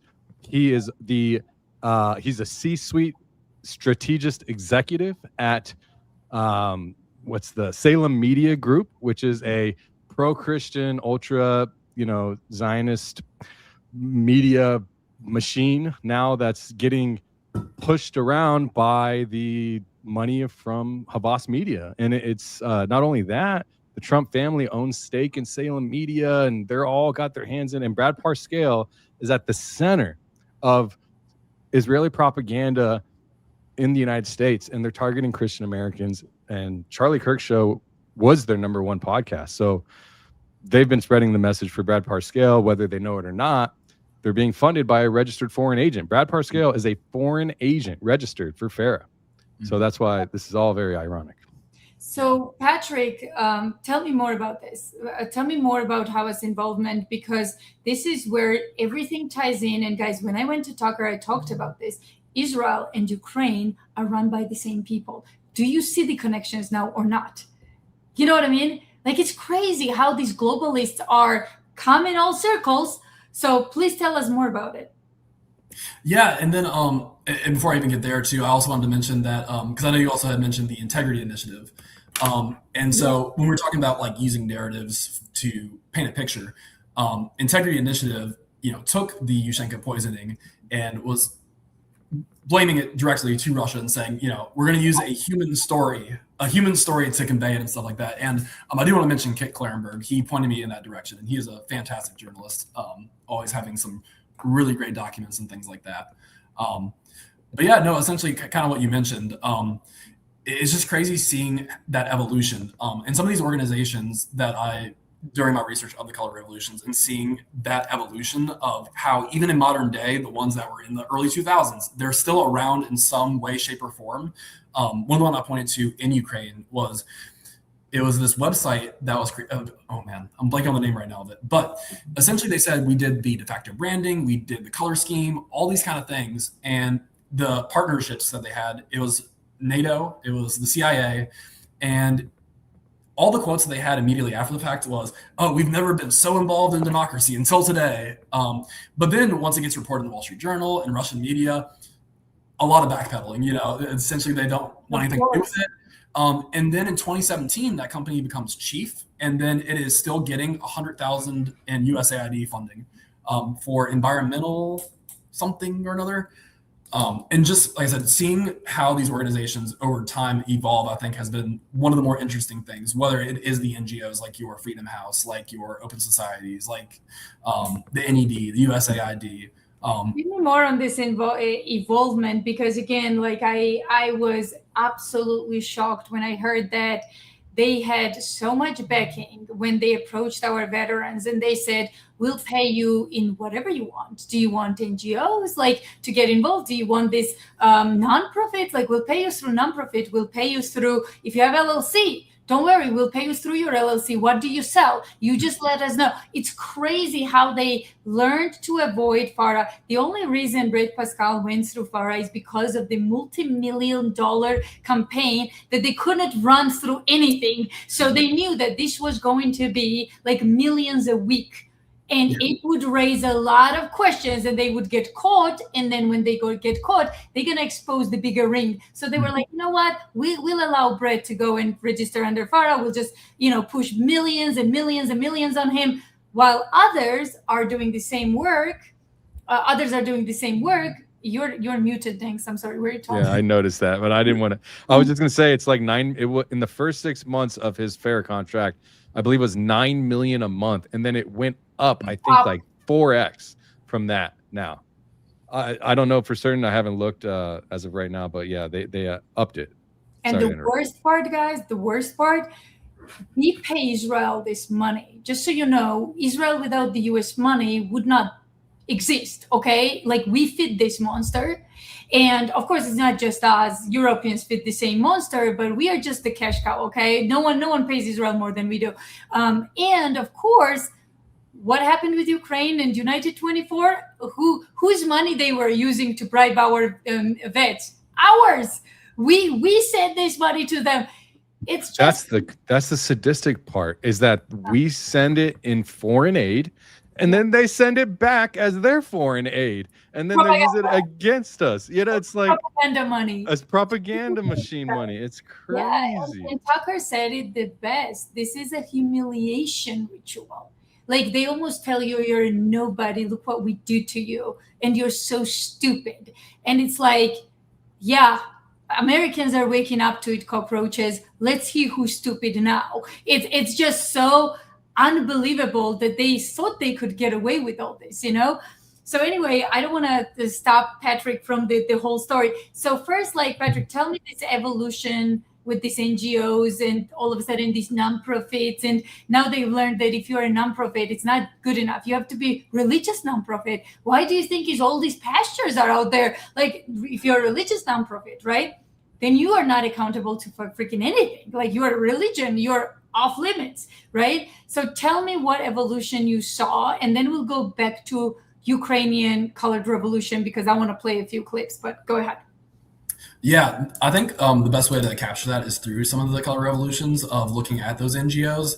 One of the best examples I can give for it is there's this excellent French documentary called USA Conquest of the East, and they get just unbelievable access to Bruce Jackson from NATO, to Saakashvili, to all these individuals. And one of the craziest ones is with Freedom House. So I had read this in the Wall Street Journal, and it's one thing to just read it, but then to actually see it is a whole different kind of thing. And so you're seeing with Freedom House, it's this guy named Mike Stone, and so they are running the opposition press, and it's this newspaper called MSN. And on the front page, they're kind of trying to contrast those who are in power and showing these mansions and contrasting it like right below on the newspaper, just people who are in poverty, who are struggling, who are, very hungry. And you can see in the documentary, they follow him to the plant where they printed off at like 3 a.m. at night, trying to avoid the authorities and just going in the, like I said, in the middle of the night. And when they get there, one of the funnier quotes is, because this, I think it came out in 2005, I want to say, and this is before Iran's Green Revolution, but Mike Stone goes, "I want a green revolution, money." And it's just, I'm watching it just in shock that this is being filmed and released to the public. But even later on, you then get complaints from the people who are having that printer, and they're saying, yeah, Freedom House, it's not even printing quality paper while we're doing it. And so just seeing that evolution, and a lot of the times, one of the things that I think is interesting too is you don't see your poor, all these different kind of groups, the youth groups as they were at the time. At this point, it seems to be kind of transitioning into those like civil society organizations. To refer back to Kit Clarenberg, he's done really great research on Nepal and the group, the organization Hami Nepal. So a lot of the ways I think they are trying to put it through like a certain organization like that, where it's not as readily available or able to find. In my research, Internet Archive has been my best friend, because a lot of this information is like not available on the internet anymore. It's been removed in some way, shape, or form. Of course, with the changes in USAID that happened last year, that also makes it a little bit more difficult to find some of these things. But just seeing that influence and the way that it impacts independent media. One of the ones that I wanted to highlight real quick too is Rustavi 2 in Georgia is just a massive example of like support for independent media. I mean, the revolution itself was named by a journalist from Rustavi 2. And this is the news channel. You remember the journalist? So Rustavi 2 is one of the major channels in Georgia, guys, so you know. So Georgia is a country very similar to, well, I shouldn't say similar to Ukraine. Georgia is a much better country. It's like a full-blown European country right now. But yeah, it's not even comparable, but it's just ex-Soviet country. So that's why I'm always mentioning this too. And these two, Ukraine and Georgia, were always like a subject, guys, for the Western powers, these globalists. They wanted to conduct revolutions so that they had their own puppets, so that one day they could attack Russia. That was the plan, okay? It failed in one country. It succeeded, obviously, in another one. But Rustavi 2, so Rustavi Ori, which is Rustavi 2, was one of the major channels in Georgia, and it was absolutely in the hands of propaganda puppet government during Saakashvili. But then something happened, and Patrick can take away from there. Yeah, no. So it's they a lot of times it was compared to B92, which is like the radio station in Serbia that the opposition used, and it was a point of contention for multiple different times. There was a journalist, Georgi Sania. I hope I'm pronouncing that right. Sanaya. Okay. Georgi Sanaya. You're talking about his murder. Yes. Yeah. So he was killed in 2001, and that led to a lot of protests at that time. So, like I said, Rustavi 2, it's like a buildup of multiple years of where you're seeing it being right at the forefront of Georgian politics. And the journalists were funded by Internews, another NGO, and they even had one quote where it said that they gobbled up all the training that the journalists could find there from Internews. And on it is showing like the lavish homes of Shevardnadze and cabinet members to really portray that message. And then they're even airing ads for the youth group at the time, and they're fined over $100,000 for doing so. And in the lead up, they're frequently airing the Serbian documentary of bringing down a dictator, which just shows how they took down Milosevic in 2000. And this is shown on repeat. They have giant projectors outside kind of showing, what the methods were that were used at the time there. And even the CEC, the commission, they're even right before the election, they're airing, Rustavi 2 is airing the youth group's messaging, and they're saying that if they falsify the election, we're going to jail them, essentially. And so they're going to get fined, right beforehand. And then eventually, like, I think it's maybe 2 weeks into the protest, the CEC actually does cancel the accreditation of Rustavi 2. But Rustavi 2 is the one that does eventually air the exit polls. And that's the thing that a lot of Georgians saw in 2003. And they saw that Saakashvili was the winner, where in other results, you're seeing that Shevardnadze was the winner. So creating that clear contrast. And it also kind of goes hand in hand with the newspaper 24 Hours, which is also a Open Societies funded newspaper. And I think on the day of November 3rd, where they had that initial results, they said the authorities were defeated by Rustavi 2 exit polls. So just showing like how important that channel was at that time. They even had a very goofy cartoon on there where they were mocking Shevardnadze called Dardubala, I believe it was. Dardubala, yes. That's like you're talking about my childhood stuff. Dude. That is so true. And guys, this is how important media is. I always say this, media is everything when it gets to your education. And unfortunately, the globalists started absolutely taking over, in Eastern Europe. And now we are feeling it here in the US. Like, it's crazy. And my European friends, colleagues, journalists, they always tell me, when we are feeling this pressure from Israel and all this, goons from the deep state, they are like, well, welcome to the club. We've been feeling this in Europe forever. Okay. So now you feel this, guys, in the US. And unfortunately, it got to this, that we feel this here because no one stopped it overseas. And it was our own intelligence agencies and Britain and Germany, all these people who were pressuring and murdering journalists overseas, and we did nothing in here. And sometimes we didn't know, but when we didn't know, we didn't do much. And now we are literally experiencing the pain in the US. We allowed this machine to grow. Okay. So that journalist you were talking about, he died too. They killed him. And it's absolutely crazy. But to go back to Ukraine. I want to hop in real quick. Yeah. Tucker, you might have seen it. No, you're good. So you might have seen Tucker. He interviewed the Floridian American citizen, born citizen.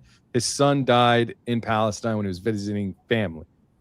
Then, so it's that episode. The last half of the episode, Tucker has a journalist that worked for a Christian, a Catholic news organization that was on the ground in the West Bank working with locals.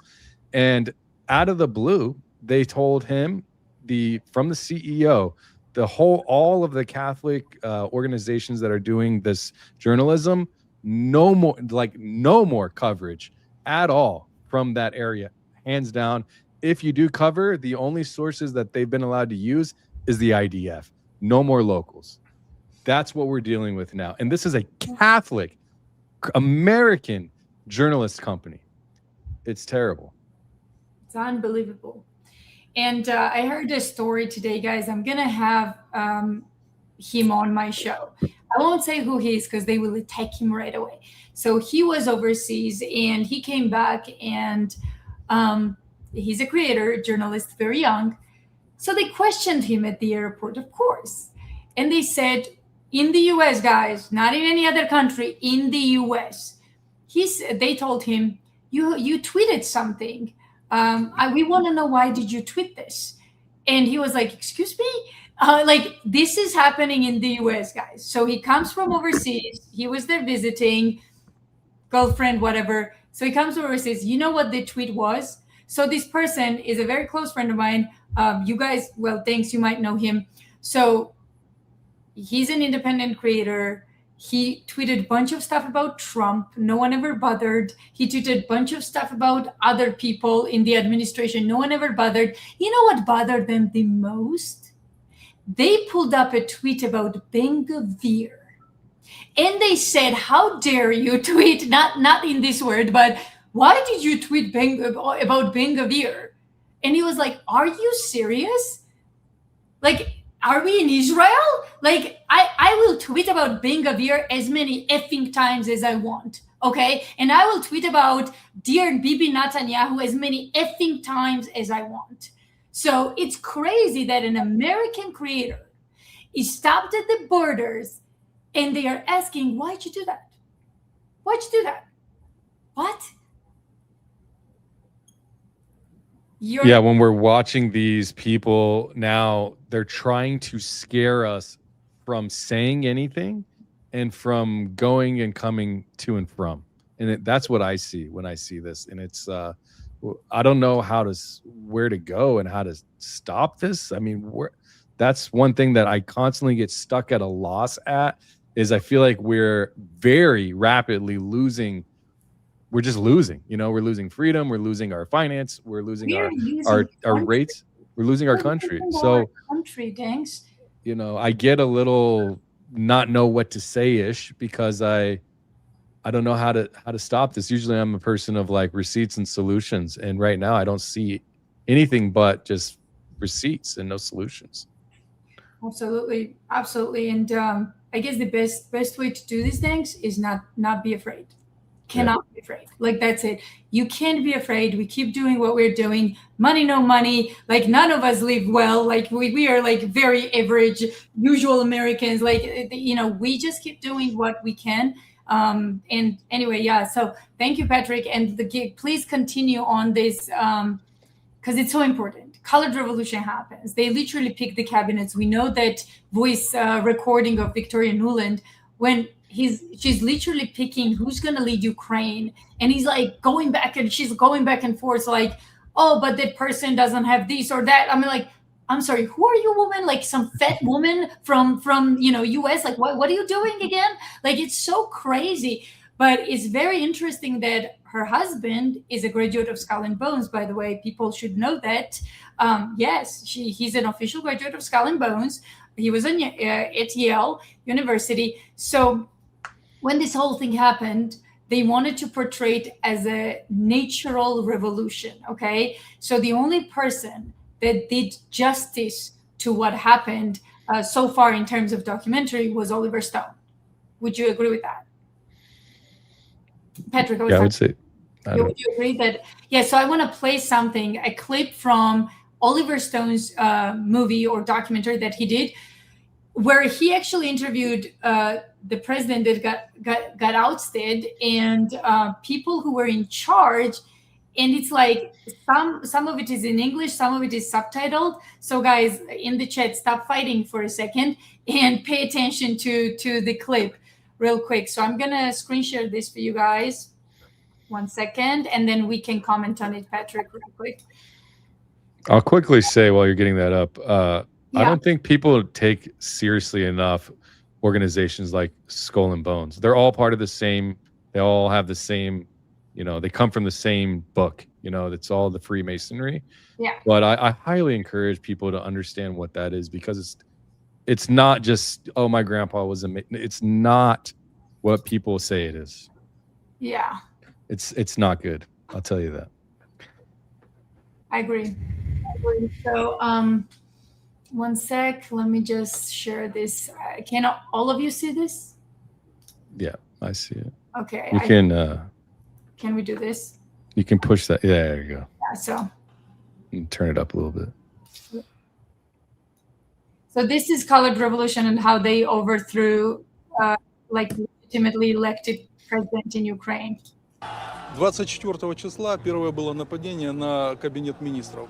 И первое нападение на сотрудников правоохранителей, которые охраняли. Второе нападение на правоохранителей службы безопасности Украины произошло 25 числа. Затем небезызвестное событие 30 числа. November 30th of 2013 became the first turning point of Euromaidan, and one of its most reported and mysterious events. Я тогда немножко расскажу, как видел эти события я. Был звонок мне от Попова, глава администрации города Киева. Он говорил, что давайте вот сегодня мы хотели бы завозить оборудование для новогодней елки на площадь. Я ему объяснил, что до тех пор, пока люди находятся на площади, этого делать нельзя. В районе часа ночи, когда вот массово люди начали расходиться, разъезжаться, значит, я поговорил по телефону с руководителем службы безопасности Украины и спросил его точку зрения по развитию событий. Он сказал, я считаю, что, слава богу, все закончилось. Вся информация идет о том, что все закончилось. Потому что фактически с 21 числа, я вот в кабинете просто жил и спал там какое-то время, может быть, там 2 часа в сутки удавалось поспать. Около 3 часов ночи я приехал тоже к себе домой. Завел часы на 6:30 утра, включил телевизор сразу же, когда проснулся. Он у меня был настроен на 5-й канал. И Пятый канал демонстрирует большое количество скорой помощи, и там побитые люди. After riot, police attacked peaceful protesters with clubs. Happened in the early hours. The eyewitnesses that were there said that the police did use truncheons. Меня, честно говоря, пробил просто холодный пот. So I want to say something real quick. So I believe this when he says I was in cold sweat, because here's what's happening, guys. I watched this go down in Georgia as well. The unsuccessful part of it. Okay. So why are these people like, what is he talking about? Let me explain what is he talking about here. Okay. So when a foreign country is funding your useful idiots and your press to overthrow legitimately elected government because they don't like it, because they don't like that they are not globalists and they are not going to give out resources to BlackRock and similar people, okay? People in the government are like, I feel huge empathy for them because I saw Georgian government get old. Like our prime minister in Georgia, even like when this whole thing happened, like I saw him get old, like literally, because they are under so much pressure. And it's very sad to watch because to be in my position, especially because I was born in Georgia and I practically became a person in the United States to who I am, right? So for me, home is the US, but there's a special love for Georgia as a country. And for me to see my birth country's leaders go through this shit because of my country's leaders here, it's absolutely insane because you don't know what to feel, you know? So, but yes, I mean, I saw them literally not sleep, like coming out, making like statements. Patrick knows this. He investigated this. And thankfully, they survived the revolution. They learned from this revolution here, what we showed you. They learned all these like tricks that the CIA and other people do, not just CIA. Let's not blame CIA for all of it. I think CIA in many cases are the nicest. In many cases, it's like British intelligence, French and Germans are worse. So so my point is they are under serious pressure, and they know that this is an artificially made protest and amplified, and it becomes violent artificially. So what do? Do you just like go and let them destroy your city? No. Do you just let them kill your people? No. But Ukrainians allowed that, unfortunately. And this guy here is in government saying, I'm finding this out on freaking TV, that the clash is happening and I'm in cold sweat. Why is he in cold sweat? Because that's the last thing he wanted as the government official, because once that's happening, then you are ousted, and he knows that. So it was not the government who attacked these people. It was never coming from the government. It was the least they wanted to do. So they were trying to get this over with. Now, Patrick, like, what are your comments watching this? Yeah, I mean, one of the things that just stuck out to me just watching that, I have actually not seen that yet, but Channel 5 is another one when we were talking about like independent media and things like that. When we're going back to 2004 with the Orange Revolution, that's actually the first one that airs the egg incident. So for those maybe not familiar with that, is right around the time that of the Yushchenko poisoning, to go all the way back to that. We also have an incident where Yanukovych gets hit by something and he just like falls down like this. And they said it might have been a battery, it might have been this, it might have been that. And then Channel 5 is the one that airs it. And I compared it to like The Office with Michael Scott, where they like pan and they take it and they show, and it's an egg that, you know, caused that to fall down. Channel 5 like is like, I guess you could best compare it to what we saw with Rustavi 2 in Georgia, of, you know, really being able to bring about a certain message for the opposition. And so being able to present that, I cannot stress enough, the independent media in these countries has been very crucial. And to go on one that's really not talked about a whole lot is with Burma and the Saffron Revolution. Mm-hmm. So much of the independent journalism is through, you know, U.S. funded organizations. And in fact, their very first kind of internet support was in, I believe, 1994, and it was through the Open Societies Foundation through a $3,000. When you say independent journalists, like, explain to people what you're really talking about. So propaganda machine, not really independent journalists. Sure, yeah. And I would say too, though, that at this point, like going to modern day, I think a lot of the cases is that one of the things I've been covering is the Albania protests with the Flamingo Revolution. And because I was very confused by it all, where, Rama is very pro-US. So I was very confused by the angle of why that may be the case now. And I think it's just been like a decade of building up the civil society sectors and things of that nature, where you have the Balkan Investigative Research Network, which comes out in like the 2000s. And so now we're having articles from them that says how to successfully do a protest, that came out, a month or two ago. So all those things were kind of already set in place. And in fact, one of the funnier quotes I had was from someone in the National Democratic Institute, which you have like the National Democratic Institute, and then you have the International Republican Institute, which the IRI was chaired by John McCain for about 25 years or so. And someone from the NDI said, they told me that this isn't a career, like this is my life, of just that emphasis of, something that should just be a job. Right. Oh, it's something a lot more, It is a lot more for these people, even with Brett Pascal. I mean, look at their doxing people. Their life goal is to hurt Candace. Like, it's almost like these demons, like, get up to, like, get high on this stuff, Like, it's, of course, it becomes their life goal because they are pathetic, miserable little cockroaches and freaks who are literally, they have no other light in their lives. Like, they are miserable in their families, they are miserable with their marriage, they are miserable with their kids. Many of them are sexually frustrated. Like, if you look at these people, like, I'm telling you, when I investigated these trolls, all of them are the worst scums of the earth. So of course they agree, because it becomes their life. Why not? What else do they have? They have nothing.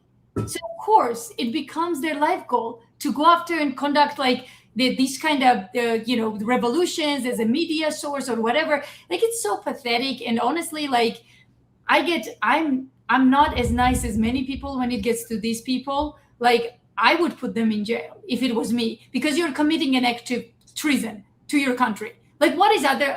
What do you think? Okay, so Brett Pascal registers under FARA.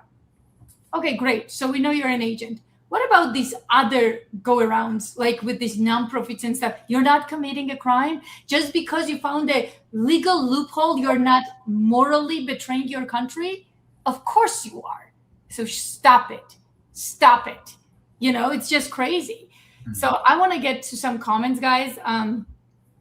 A Barnes is in the chat, my man. So, you mean you're his girl?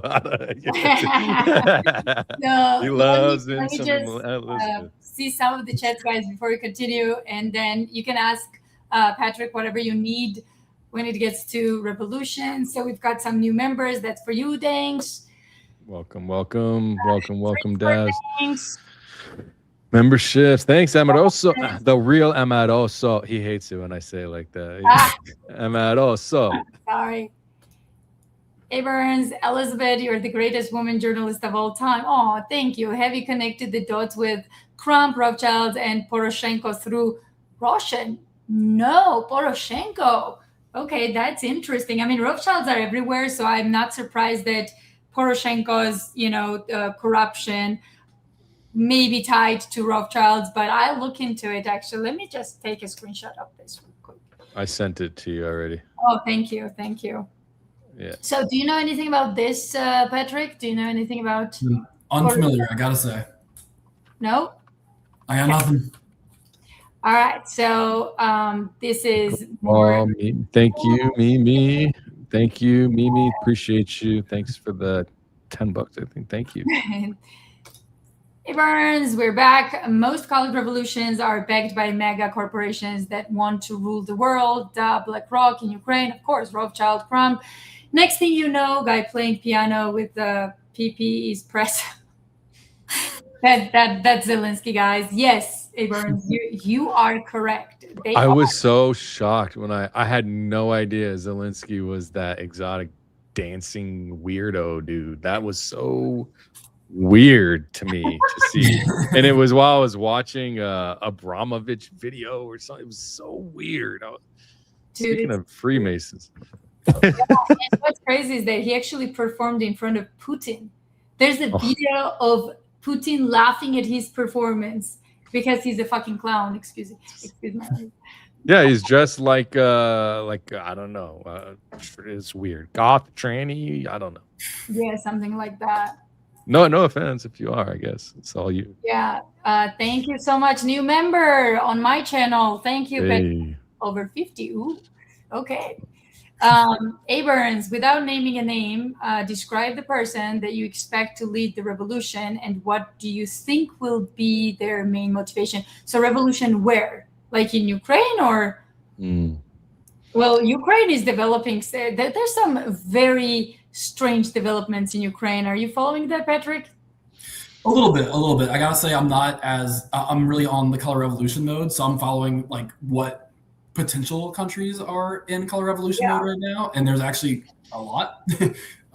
Georgia comes to mind, Nepal comes to mind, Indonesia comes to mind, the Philippines.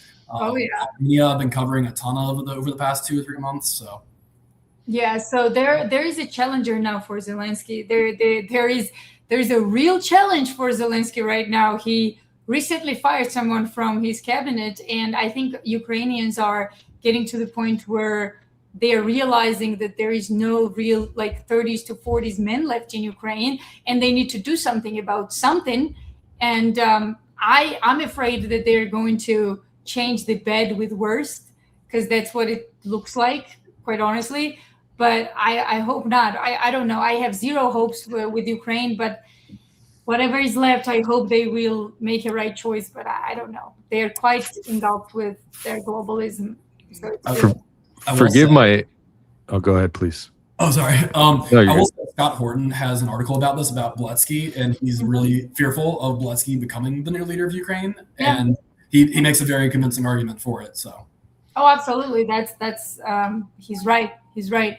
It's going to be like 2 times worse than Zelensky, and Ukraine will be gone completely unless somehow they come to the understanding that, okay, so we literally don't have a meat grinder anymore. So it's going to be either Europe, stepping in, fighting Russia, or we got to stop, which I don't think they will ever get to that rationality that no more killing is the answer here. I think they like depopulation. I think they like the blood. I think they want it more.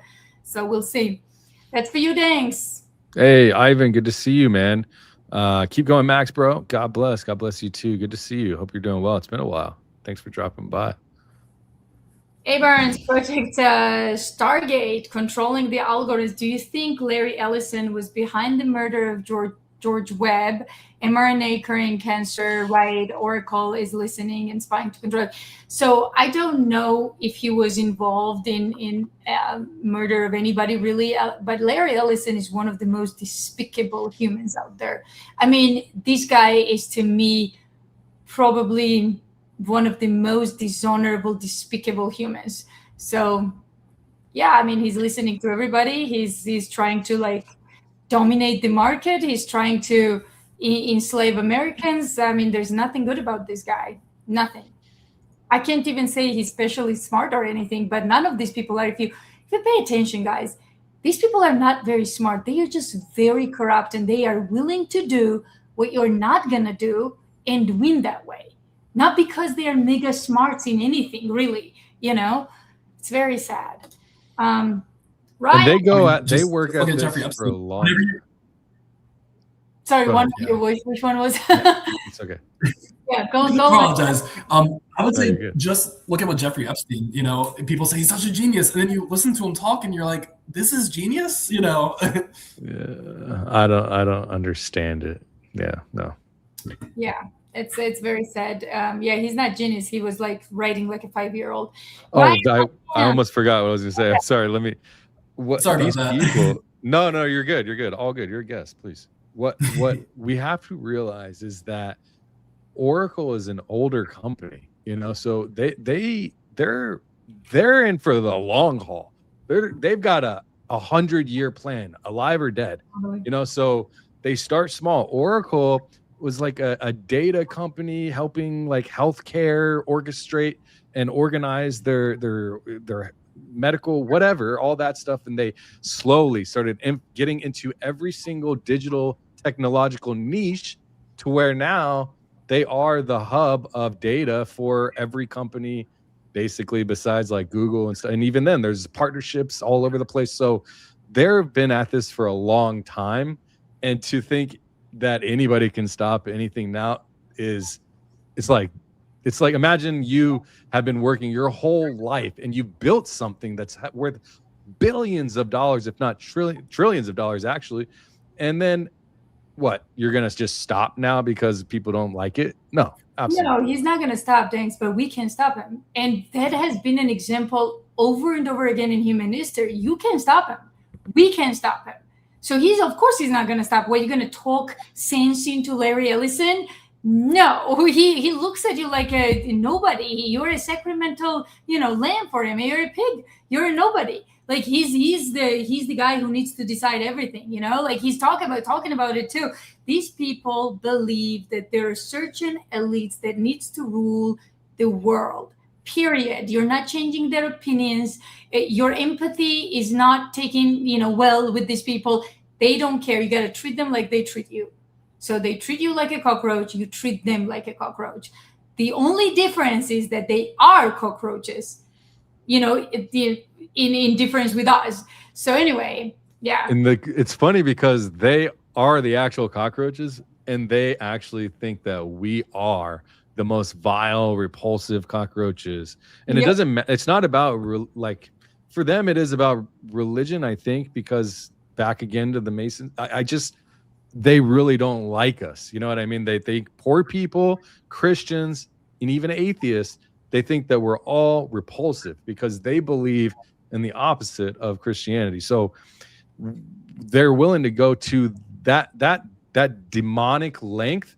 They are serving that. I'm going to do a members only live on Saturday, and I'm going to cover what I'm talking about right now. So all the members, it's 99 cents. Be there on Saturday, 11 a.m. PST, because I'm going to have to do a deep dive on that stuff. Absolutely. This is absolutely crazy. But yeah. So Ryan, my man, thank you so much. A good book to understand color revolution is Fire in the Minds of Men, Origins of Revolutionary Faith by James Billington, who was a chief librarian for the Library of Congress. Have you read that book, Patrick? I have not, but I do have my two favorites right beside me, so I'll share those ones. One of them I already shared. It was Provoked. Please do. That's the one that got me into it. The other one is The New Cold War by Mark McKinnon. This one is absolutely stellar, and it has just great interviews he was right in the heat of it all. It's a Toronto journalist and like a left liberal kind of leaning journalist, but he just gets such stellar interviews with Yulia Tymoshenko, and it's very like a lived in. He's drinking, at the hotel bar, and then he's like, "Oh, I hear the protests are going on outside," and goes right in and is able to meet with them. And I don't have it right here, but there's also another one that I just discovered called Time of the Rebels by Matthew Collin. Same kind of thing. I think those two most recent books I mentioned are fantastic because they have direct quotes from the youth group and, what they imagine their impact to be. I believe it's in The New Cold War where Saakashvili said the U.S. help was more than 5,000 Marines, which is one that always just kind of stuck with me into the back of my brain back there. So those are the ones that I've read that have been fantastic. So explain to people why that's funny.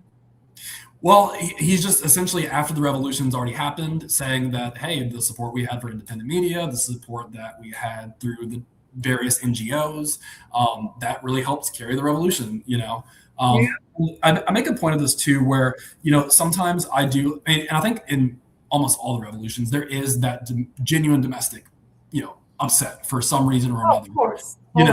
So I always like to mention that. But I also mentioned that, with your later revolutions, would you even have that perception of U.S. meddling if you didn't have a Serbia, if you didn't have a Georgia, if you didn't have a Ukraine, where it is so blatant? Like, I'm not just going to, a libertarian magazine that's underground. I'm looking at the Washington Post. I'm looking at the Wall Street Journal. I'm looking at the New York Times, where in there, Bill Clinton is saying, Milosevic, he reached the death threshold, so he's essentially got to go. Was CIA involved? I don't know, but if they were, I wouldn't have a problem with it. These are all just, the most common newspapers that you can read in the U.S. So absolutely. I mean, we had the biggest Voice of America everywhere, and all this Voice of America was like completed with CIA agents. It's crazy. By the way, wasn't Tucker's dad there too? It's so funny. Tucker doesn't hide it. This whole like fact. So his dad was working as one of the main figures as Voice of America. Yes. I'm I not have sure. a quick question about that because you said you were in Georgia around the time, correct? Yeah, of course. Okay, so because I was reading, it was Richard Carlson. He had the article about Soros and bringing in the roses and things. I was just curious because he did mention that it was like around $42 million that came in like the span of like 3 months and things. When I was looking at the OSF, I saw it was like between 4 and 5 million for that year that was going to Georgia. Did you see anything like whether it was like the buses, whether it was like that significant inflow? The reason I ask is because I know Georgia is around like 4 million at the time, where in Iran, which has like 90 million for the Green Revolution, we saw about 20 million. So I was just curious if you had any insight. Yeah. So I was very little, so I would not even remember if I saw anything. You know, I was very little, but I remember what happened after when I was in high school and the continuous help that Saakashvili got from U.S. and British government is unbelievable. By the way, guys, if you want to know what happened with Saakashvili real quick, so he comes into power, the revolution happens, and guess what? Not only, you know, he gets all these NGOs and support and all this, like, I mean, yeah, he got all the support from the US, but Saakashvili started chirping an interesting song that we never heard before, which is Israel is our best ally. And the same thing, like he always said, Israel is our greatest ally, one of the greatest allies, blah, blah, blah. So for Georgians, it's like little, like, you know, like what does Israel have to do with any of this? But yes, he did a lot for Israel as well when he was in power. And he was like always warmly with Israel and all that. So it's like a package deal, I guess, you know, for the globalists. Like if you're in power, Israel has to be always on the good side. It just goes to show where the real, you know, center of attention is when it gets to globalism. And that's with Israel and, you know, the states they own. Now they have Ukraine fully after this revolution. So they're like, well, Ukraine, one of their puppets, fully controlled, is also the second center of their attention. And it's very, very visible in our, you know, media. So before— I have a question. Yeah. Because this is all new to me. And then, you know, my global history is not very good at all. This color revolution, because of not understanding Ukraine, it seems a little, I don't know, something about it, but Iran is front of headlines. And I think for me, that is a bit easier to understand because I also am Iranian. I'm American, but my parents are from Iran. So it's fresh. Is there, and it's in the headlines. Is this what, are we doing that there as well? Is that a colored revolution or not?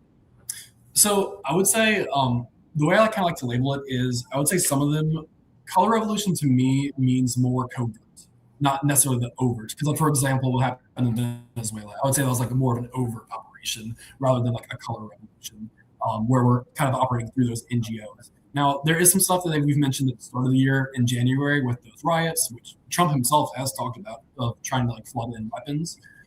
So something like that, which I hope to, at once, you know, well, I'm currently working on Tunisia in 2011, so I'm a decade behind, but hoping to dive into that a little bit because I do think that's an interesting color revolution kind of tactic, as it were, where weapons sometimes, especially Kyrgyzstan in 2010, it is very, very violent there. I mean, we're seeing independent journalists getting tied up and by their arms and their legs thrown out of buildings. We're seeing them trying to storm the parliament and snipers are on the roof shooting at people, around 100 dead. So I don't think what's currently happening in Iran, I mean, it's very every day Trump has something to say about it. So I don't know if I would say it's like a color revolution. I would say it's more like an overt kind of operation. Gotcha. Operation. We got to the point where, well, with Trump, it's always like that, right? So at least you can appreciate that he doesn't hide. Like he came in with full dictatorial attitude, right? And he said, yeah, I'm going to be a dictator and suck it up, right? At least that's what we have. And we see it clearly. But with Clinton and Bush and we didn't expect the lies though. You know what I mean? It's like, that's the problem. But if if what they say, and we've all heard it, believe them when they tell you who they are, right? And it's not about what they're gonna do, it's who they are, and you can't change that, you know. Absolutely. I gotta see the last one. Renee, girl, thank you so much. Sending love funds to Add to the Future Trolls. Thank you so much. We're actually prepping a lot of good episodes. Like I said, tomorrow, guys, we're going to do cults, sexual abuse, and all this stuff that got hidden in Utah. And it ties into a lot of things that you might want to see. So tune in tomorrow. Is going to be crazy. Like, it's going to be a crazy episode. My guest investigated all this. Not just my guest. Fox 13 investigated on this whole topic, and it got hushed up because of certain people in high places. So it's going to be very, very interesting. Tune in. Next week, we're going to have some big guests talking about the third party. Me and Nate will partner up again. So one thing I've noticed, guys, many of you don't have notifications on, and you're not getting notified, unfortunately. And then I get messages like, why you didn't get notified. So hit the notification bell so you get notified. Lastly, like, thanks, before we wrap up, any questions for Patrick? Any questions, guys, for Patrick in the chat? And if not, like, Patrick, did we leave out anything? Well, I just got to say, you're an impressive young man. I'm blown away. You're just. I'm glad to have been here and to see you speak and to listen to you and be on stage with you. And I'd love to do it again. Yeah. Yeah, absolutely. Thank you so much for having me. Yeah, no, it's been fun. It's, I guess, like, I'm in year one of my journalistic career as it is.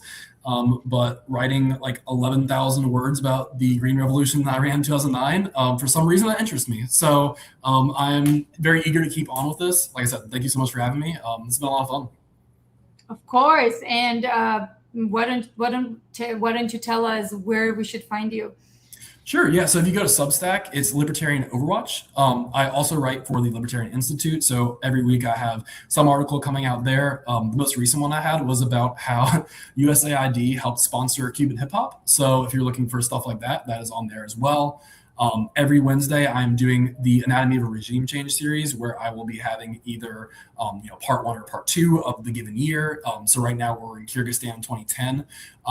But we may also have stuff like the USAID Kyrgyz-funded cartoon, Beshtentech, where they talk about anti-corruption. So wait a second. Now you have to tell us, what did they do again with hip hop? What? So it's Cuban hip hop, where just through USAID, they said, hey, we want you to promote this certain kind of message. And essentially, these different groups, they didn't even know that this was being communicated by USAID, because once they were told about it, they were like, whoa, I didn't know that this was something that the US was behind. Like, once again, this is like people who genuinely are upset about Cuba, and then behind it all is USAID operating. They also did it through Zanzio, which is it's kind of like Twitter, but for Cuba, where they explicitly referred to Iran in 2009, Moldova in 2009, of trying to create a Cuban Spring right around the time of the Arab Spring. Right. But what did they do, though? So what was the campaign? What was like that about? So they got hip hop artists to sing something, or what was it? It was, they would review what lyrics were being said. They had these different meetings. There was this one place where they would all kind of organize. And they were also behind one of these big festivals that had like thousands of people there. And that was around the time where they kept on going with the show, even though they knew that it was USAID behind it. Like I said, it wasn't until later that the acts themselves actually came to realize, oh, wait, USAID is behind all this. So it was a crazy story. Yeah, nothing is real, guys. Nothing is real. Everybody has an agenda, and you might be like, promoting something and not know whose agenda it is, and you're like, oh, shoot, I'll jump on this bandwagon, and all of a sudden CIA is pulling the string. Yeah, it's very sad. And especially as journalists and reporters, you never know who you're getting into business with. It's so funny because when Elizabeth and I started hanging out and doing shows, and like we're always talking, so it's like we're just like, man, talking about these people that just get taken out because they were working with somebody else, and then they accepted money, and then it's like, boom, you're in jail. It's like, I didn't even know what. So yeah. And then the thing was, like, we always do checks, right? Like when someone approaches me or something, I always go, guys, like, thoughts, do you know this person? They're like, because you get approached all the time, right? Like you buy an American or something. Oh, I have a story. You gotta be extremely careful. Like, I don't trust anybody. The only people I trust are the people who have tested and they've been there, and the test of time is there, all of this, right? I do not accept foreign stories. I do not accept like some guys or girls I don't know. So yeah, you got to be very careful, because you can be duped as a journalist, because if you're a threat, that's exactly how they're going to do it. They will approach you with friendly face or something, or someone like with a great story. You have to cover this story, and then you end up accidentally like Alex Jones. They completely destroyed Alex for what? For what? Like stupid stuff, like, you know. So it's very sad. Well, I guess I shouldn't say they destroyed Alex, because Alex is more powerful than they are at this point, but they tried to, and they destroyed his company. You know what I mean? And they are till today trying that, because they are still calling them a Zionist shill. But anyway, so last one here. A. Barnes, as you guys know, this is my guy here. Where can I get me an A. Barnes? Can I get a B. Barnes? Jeez. Yeah. Like, well, maybe he likes you. For we wrestle not to get sorry. He almost. I just had a baby. I'm married. All right, another baby. This is my first show back from just having a baby. Woo! You're not today. For we wrestle not against flesh and blood, but against principalities, against powers, against the rulers of the darkness of this world, against spiritual wickedness in high places. Oh yes, and you have no idea. That's what I'm going to talk about tomorrow with this freaking satanic people. And guys, if you told me that 7 years ago, I would call you crazy. I would be like, what satanic cults? Like, there is no such a thing. Like, get lost, whatever. Oh my God. Oh my God. Like, people really do this stuff. People really do sex abuse, like ritual sex abuse, all this stuff. We're going to learn that tomorrow. So tune in. All right, guys. So I want to say, I know Patrick was here for an hour and we kind of went over, but Patrick, thank you so much for coming, for all this information. I'm certainly going to have you again when situation escalates somewhere. You probably will know. You probably will know how. So thank you so much. Go check out his work, guys. And as far as me and Dengs goes, do you want to see some of the clips that I told you about, yes or no, in the chat with James O'Keefe before you go? So either yes or no with James O'Keefe and his work. Thank you, Patrick. Thank you so much. Thank you. Thank you, man. Nice meeting you. So what a great show. I was going to show you like a quick thing that me and James did together, this show, like a quick moment of how he operates. So we have two yeses. Let's see. Maybe people are tired. We're tired. No, show it. They're here for it. I guarantee. Okay. Let's go, guys. And corruption. This is American Swiper with James O'Keefe. And it starts now. There are thousands of woke corporations pushing their radical, racist DEI policies on their employees and customers. But a company like Disney is doing it different than most. There's no way we're hiring a white male that's work.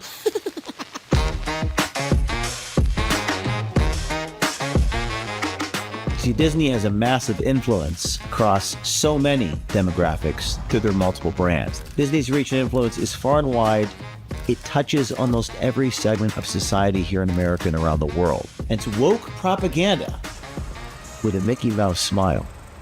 My name is Raider. I'm the chief investigative journalist for O'Keefe Media Group. Our team is always looking into subjects of investigation for corruption, scandal, lying, cheating, stealing, whatever it may be. I'm Starlight, and I'm an OMG American Swiper. What we're looking for at O'Keefe Media is to find corruption, to expose corruption, to find corrupt actors. We want to expose people who are pushing these racist DEI quotas, who are lying to the American public, who just are completely complicit and absolutely fine with pushing agendas that intentionally divide people. Now, journalists come to me every day and pitch their subjects of investigation. Some are good, some we pass on. It just depends on what we're looking for. It all started when Starlight, that's the code word for one of our undercover journalists and American swipers, matched on the dating app Hinge and went on a hidden camera date with Disney executive Dave.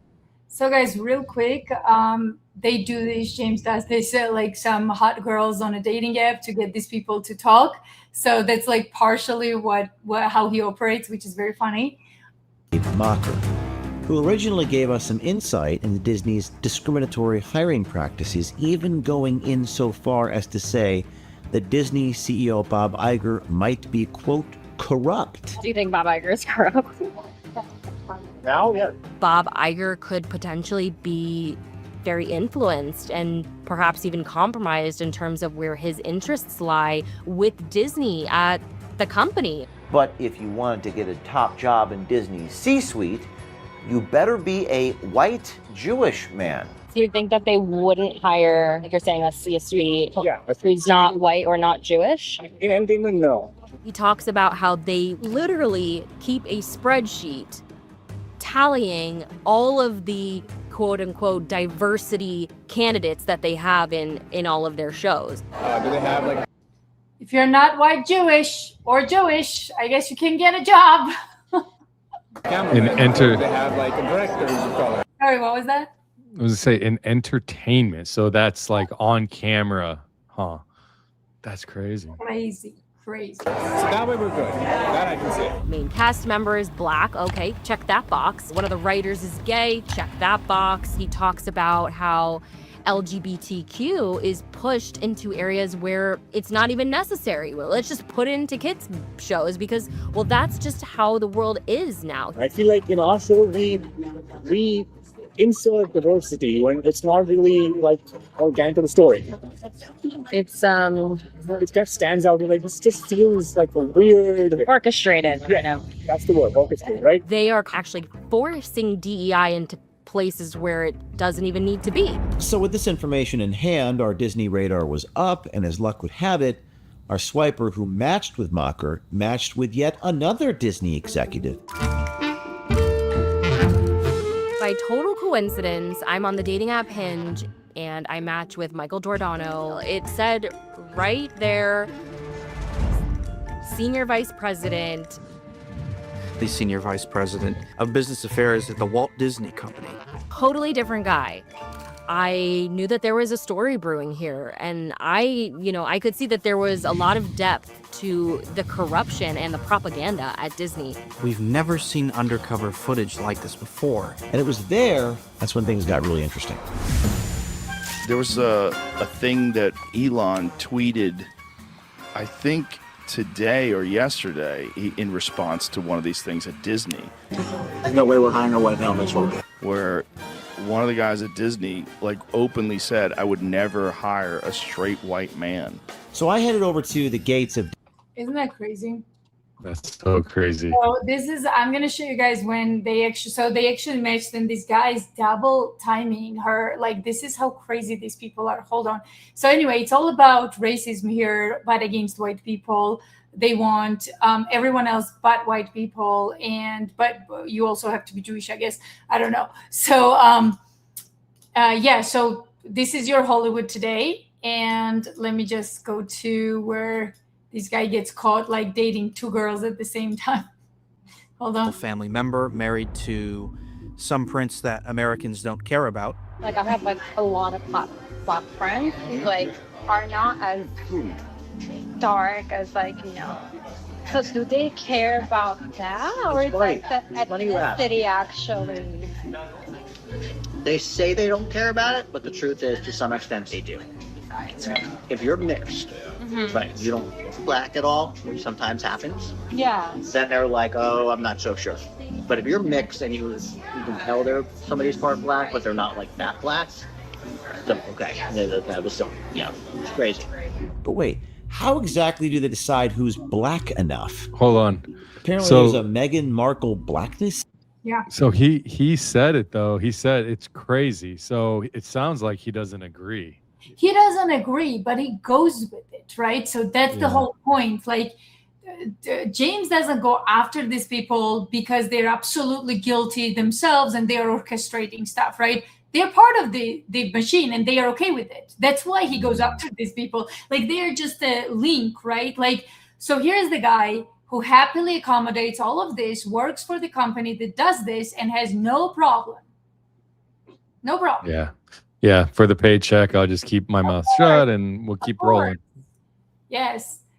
Hey, That is no integrity. That's just, I get it, I guess, in some regards. You know, if I think about, unfortunately, I needed my job during the 2019, 2020. And, I went along with it because I needed to get paid and whatever. I didn't, but it's like, to the extent of harming the future of your country that you're running a business in, a big business, I see that a little differently. If you have the power as a C-suite executive to say, no, this is not okay, well, then maybe they'll fire you. And then you get stained. Your career gets stained. So it's like, that's the thing, though, Danks. I don't think your career gets stained. I think as an executive with all that experience, you can do just fine, okay? But people are conditioned into believing that your career will get stained.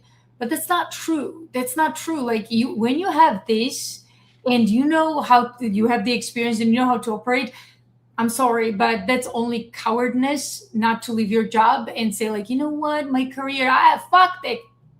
Sorry, I said I'm not going to use F words anymore. F the career. Like, just go and do the right thing. You will always be rewarded with the right thing. Just look at the people. Like, people are so, do you think these people have a lot of money? No, none of the people in the chat have a lot of money. They are still giving questions and paying money because they are supporting the work. So I'm sorry, but I was offered a good job. I declined it. I don't want to be on BBC. I don't want to be on CNN. I want to do this because I want to wake up in the morning without any problems. And I want to go to sleep without worrying that I'm a fucking asshole. So I'm sorry, there is no excuse. And it's not I don't think you're talking down on anybody. We're all in the same boat. It's not like we're rich, people over here. And honestly, I have been, I've had money but I actually it's so funny. I told my members when I had I had over $1 million at one point recently, and I blew it all. You had $1 million and you screwed it all. I had almost over 2 million. Yeah. And I just blew it all. I traveled, but I was actually besides when I was an addict, most people know, heroin addict and stuff. My second worst bottom was when I had over $1 million in my hands. That was actually my spiritual bottom, not just like I can't get out of this drug addict thing. It was the weirdest thing because I felt like I should have everything, but I was miserable. And it goes to show I'd rather be here making content, make a couple $1,000 a month if I'm lucky, and hang out with good people that want to know truth, that are supporting truth. Because what we're doing right now, what James is doing, whether you like him or not, if he has the intention, to do good and try to help our country, that's what we're all doing here. Like this guy, Libertarian Overwatch Pat, great kid, and he's reading this book. I mean, there's no money in this. I looked at his ex, he's got less than 100 followers. So it's like, we're doing this because we're more like human. I don't know what the word is, not humanist, but humans, we want to thrive and we want to share good information so we're all up to date on what's real and not the left-right divide that they're constantly taking everything and spinning it on, Exactly. Sorry, I went on a rant. But. And no, you're right. And I can tell you, like, me and James did this tour together and I watched him raise money. And it was painstaking process, dude. Like, it was like he had to call the donors. And he's right when he says, I don't do what my donors, want me to. Because he raises money a little bit differently. I could never do that. Like, he calls people and he says, listen, I need money for this and this and this. And they send, like, thousands of dollars. But I cannot do that. I cannot ask for money. It's just not, my personality is different. Like, if people want to give, great, but I can never ask for money. So that is a process that is really hard. Like, it's really hard to ask for something, And so James has, how do I say this? He's brave to do that because he knows the job needs to be done. And it's hard to do all this stuff without money, but then you have to ask for money. And that's the hard part because if you're me, you don't ask for anything in life. Like, if people are, kind enough to give you great, but I watched him do it. I was like, dude, I could never do that. But, I guess he's braver than me, but he's right when he says, I don't do what my donors want me to do. They donate money because they like my work. it's not like the owner-slave relationship here. And he's right, because I watched it in real time. We were in the same car, stranded on a Texas highway for like over 4 hours. So I wanted to bring it up because you told Yeah. me, but we didn't have all time. right, do it. We had the, oh my gosh, guys. So we were, guess where we were going? We were going to Alex Jones' show and other shows that we were doing. And we got stranded because our tire blew out. And, you would think that extra tire would be there. So what? Well, it was not that easy. Trust me. We had so many problems getting this freaking tire off. In 4 hours, we were stranded, and we called the insurance, and they were like, yeah, we are on the spot. Like 2 hours after things, they're like, we are here. Where are you? And I'm like, no, we are here. You're not here, or we would see you. They went in a different state. They were in a completely different state. And it's like dead night, guys. And me and James are there, and so many things happened. James's boat had problems. Like this guy who was testing this new boat, he got and it was his dream to get this freaking boat. James loves the ocean. So finally he got this freaking boat, and he's testing it out, and his captain of the boat caught a rogue wave. So James is on the phone trying to figure out his brand new boat, the painstakingly getting money to buy the freaking tiny little boat. And is it intact? What's going on? Is this guy alive? And I'm on the phone with the cops. We cannot change the freaking tire. It's different. Can you just send somebody? And next day we have to do Alex Jones's show in the morning. It was horrible. So finally we overnighted there in a hotel. Then we showed up with red eyes with Alex, and he was probably wondering, what the heck is wrong with you people? But yeah, gosh. It was crazy. It was crazy. Hey, Burns, off topic. Have you looked into city of Asatana? No, I have not, but I will look into it. Why? Is there what's going on in that city? It's capital city of Kazakhstan. Yeah, I've never. I think it's Kazakhstan. Am I wrong or right? It should be Kazakhstan. No, Kazakhstan. Yeah, Kazakhstan. That's right. Scott, hey, I'm broke, but I'm happy. No other way to be. Oh, you're so fine. Kazakhstan and China reaffirmed their commitment to strengthening investment and business cooperations, linking Shenzhen and Almaty City out of Astana. Astana? It says Astana Kazakhstan and China. It's Astana Times. So I guess the capital city, and then maybe a city inside or suburb of. Is there anything specific we need to look into? When you say look into it, city itself, I mean, it could be anything. Is there anything specific I need to look into? Whitney Bays 4167, thank you so much. Please interview John Riggs, his work. McLean Farms, Antonia, hold on, let me just do this. Take a screenshot here. Kentucky, the site was the subject of agriculture ghost fraud investigation, U.S. Trustee Office. I got it. I will look into that. Thank you for the tip. Yeah, we've got lots of investigations coming, guys. Tomorrow is going to be this demonic sex abuse stuff. And then next week is going to be a lot of globally stuff that you want to tune into. Yeah, so and if you want documentaries, my Kennedy Files, all three of them are out on a members only. It's a docuseries, so you should look into it, because one of the best work I've ever done. And when I say one of the best work, please believe it. It was so much travel, so many interviews, thousands of documents, literally 3 a.m. we were reading the declassified documents. So it's worthy. It's worthy of seeing. But it's so funny that you're planning to do that tomorrow, because I've been on this kick, and that's why I even kind of went deeper on the Freemason stuff and the Satanism.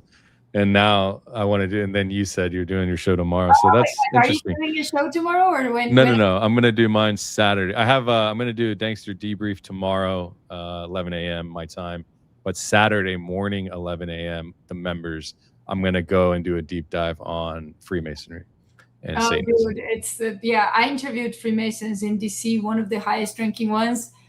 Maybe I'll play a clip tomorrow, because they don't like me very much after my interview. So I approached them in a way that, hey, listen, there are lots of misconceptions about you guys. Let's clean it up. I knew they would not clean it up. I know I would come out with more questions. But me and Ivory, I don't know if you guys know Ivory Hecker. She's a former Fox News journalist. So we went over there in DC to interview Freemasons, and it was one of the funniest thing ever. So me and Arturo got into this argument. I was like, okay, I understand you're saying you're here to better the humanity, whatever. Explain that to me. And then I started pressing them. When you say you believe in God, what God? Because like high almighty might be like maybe you're devil worshiper and that's your God. Like they wouldn't tell me. It's because it is. They can't tell you. They're sworn to secrecy by death. So if they do, I mean, they will take your tongue out and they will rip it out. So, and then they will cut this. I mean, there's stuff I can't even say. They sign the oath, but there's 2 layers. And a lot of the Freemasons that are in the first layer, this is the best way to explain it. It's a fraternity with a religion inside of the fraternity. Yeah. So not most, like 99%, or I don't know the percentage, but most bulk percent, they're just in the fraternity, But if you want to run the world and have the political power or the business power or just have anything you want, they actually practice rituals, and they don't call it witchcraft. They call it magic, ritual magic, something like that. Various words for it, but each rank and chapter, they all have different rules and things that they do. But in general, you cannot say anything, even if I think even in the first part. But it's all a cover, because as you go deeper in, it's like an iceberg. You only see the bulk is on top of the water, but the real stuff is under the water, and it goes all the way down to the blackest of darkest seas. And at the bottom, what you ultimately find is Satanism. Wow, that's crazy, dude. We've got some more super chats here. A Barnes, also look into Neom. Look specifically at the architecture of both places. Oh, that's the line city, the 15-minute city in the desert. Yeah. And this is the second person that says, look at Astana. Okay, well, we are looking into freaking Astana. This is the second person that says that. Holy shit, guys. Like, first of all, I love my people. Like, I don't know your people, but I love my people in the chat, because you guys are giving me a lot of tips to what to look into all the time. So thank you so much for that. Okay, guys. So I think we covered everything for tonight. We are almost 2 hours and 20 minutes. If you guys have any more questions, just send right now, like next 15 minutes, so that we can wrap up. Thanks. Do you have a question? You got a lot of information now with O'Keefe, you are like kind of learning a lot. I am learning a lot, and I think that's the most important part. I'm not out here to act like I know all this stuff, because I'll just very quickly make myself look stupid. But I think like some of the, when the conversation I'm in between and I'm listening, and it's like, okay, and then the video makes it sink. And I think like for me, as I learn, I love this stuff. I love history, but I just was up to no good for so long. I never got to indulge in that. So I have so many years to catch up on. So I'm just here learning, and reading. I'm getting back into reading. A member bought me this book, Chaos. One of the best books, dudes. I have it. It's crazy. So it's crazy. And I picked this one up. It's a short book. I just got it. It's At the Mountain of Madness by H.P. Lovecraft. And it's a fictional story, but it represents, like, basically the back of the book. It says, the more one learned of them, the more one realized that one's place in the universe was not secure. And a lot of people have tied this basically to new century AI. And so I'm really excited to read this. There's a whole series, but this one I was interested in for sure. So that reminds me, Renee, you're getting a book. So I already have your text message. Elizabeth, look at your text messages. Like now, because I don't have anything from you, Renee. I don't have anything from you. Can you resend something? I have your message. We messaged each other about the book, but I don't send like a hi or something, because I don't have anything from you. Yeah, so I mean, honestly, I'm just grateful to be a part of the conversation and you inviting me on, and I've learned a lot from you so much, you know, and yeah, man, I'm just happy to be here and spread whatever I can of truth. That's what I'm all about, you know. I can't imagine I'd be here today being able to do this, you know, with the likes of you and others and just the friends that I have in my life today and the members in the audience. I'm just the amount of love that I received was just Sorry, guys. Got it, Renee. Go on, yeah. please. No, I was just saying all the members and all the people just because we had the baby, it was just incredible, man. My wife and I and my daughter even were moved, and I'm just grateful, you know. So that's what I'm here for, and I'm here for it. Good. That was awesome. Sorry, I was Renee. Yes. So this is something that John will want to look at. So I will send it to him, and I will respond to you after this. So and I will let you know where he's. Well, by the way, for my members, once in every 3 months, like I always pick like one member or two or a few of them and send them a book that helped me. So like Renee got one, and there's another member that hasn't been live yet. So when he comes on, I'll tell him who he is. And so I'm just sending them books so that they can experience what I experienced. Oh, we've got some more chats. Hey, Burns. I was traumatized from 2015 to 2023 for seeking truth. Then you showed up and spoke about stuff others wouldn't. Oh, okay. That is the biggest compliment anyone can ever give me, quite honestly. And I'm being very honest here. Thank you so much. Thank you for facing the giants. You frustrate me, but I love you. I think we can tell. We can tell both the frustration and the love. It's like both. It's love and hate relationship. I like it. Thank you. Thank you so much. Okay, guys, I think we're good. Thank you so much, Renee, for sending this. Josh, I see you in the chat. Yeah, so guys, if you're just now joining and you haven't seen James O'Keefe's beginning, go back in the beginning of this video and check it out. I mean, James killed it. So please do. Yep. We got to show up and show out for people doing good work. So go back and check it out. And if you haven't, like, subscribe to both of us, become a member. And I'll see you guys tomorrow at 11 a.m. Pacific Standard Time for our debrief. Liz Danks and Kurt Metzinger, go deep. It will be an amazing episode. We will do that. We could probably do that. We did a show with Jimmy Dore, and Kurt couldn't make it. But yeah, it'd be great to have Kurt. I like him a lot. Let's invite him and all three of us get on. Yeah, yes. I'm down. Sounds good. Thank you, guys. We love you very, very much. Subscribe Thanks channel. Subscribe mine if you're not a subscriber. And we'll see you very soon. Thank you. All right. Cheers. Love you all. Peace. Bye.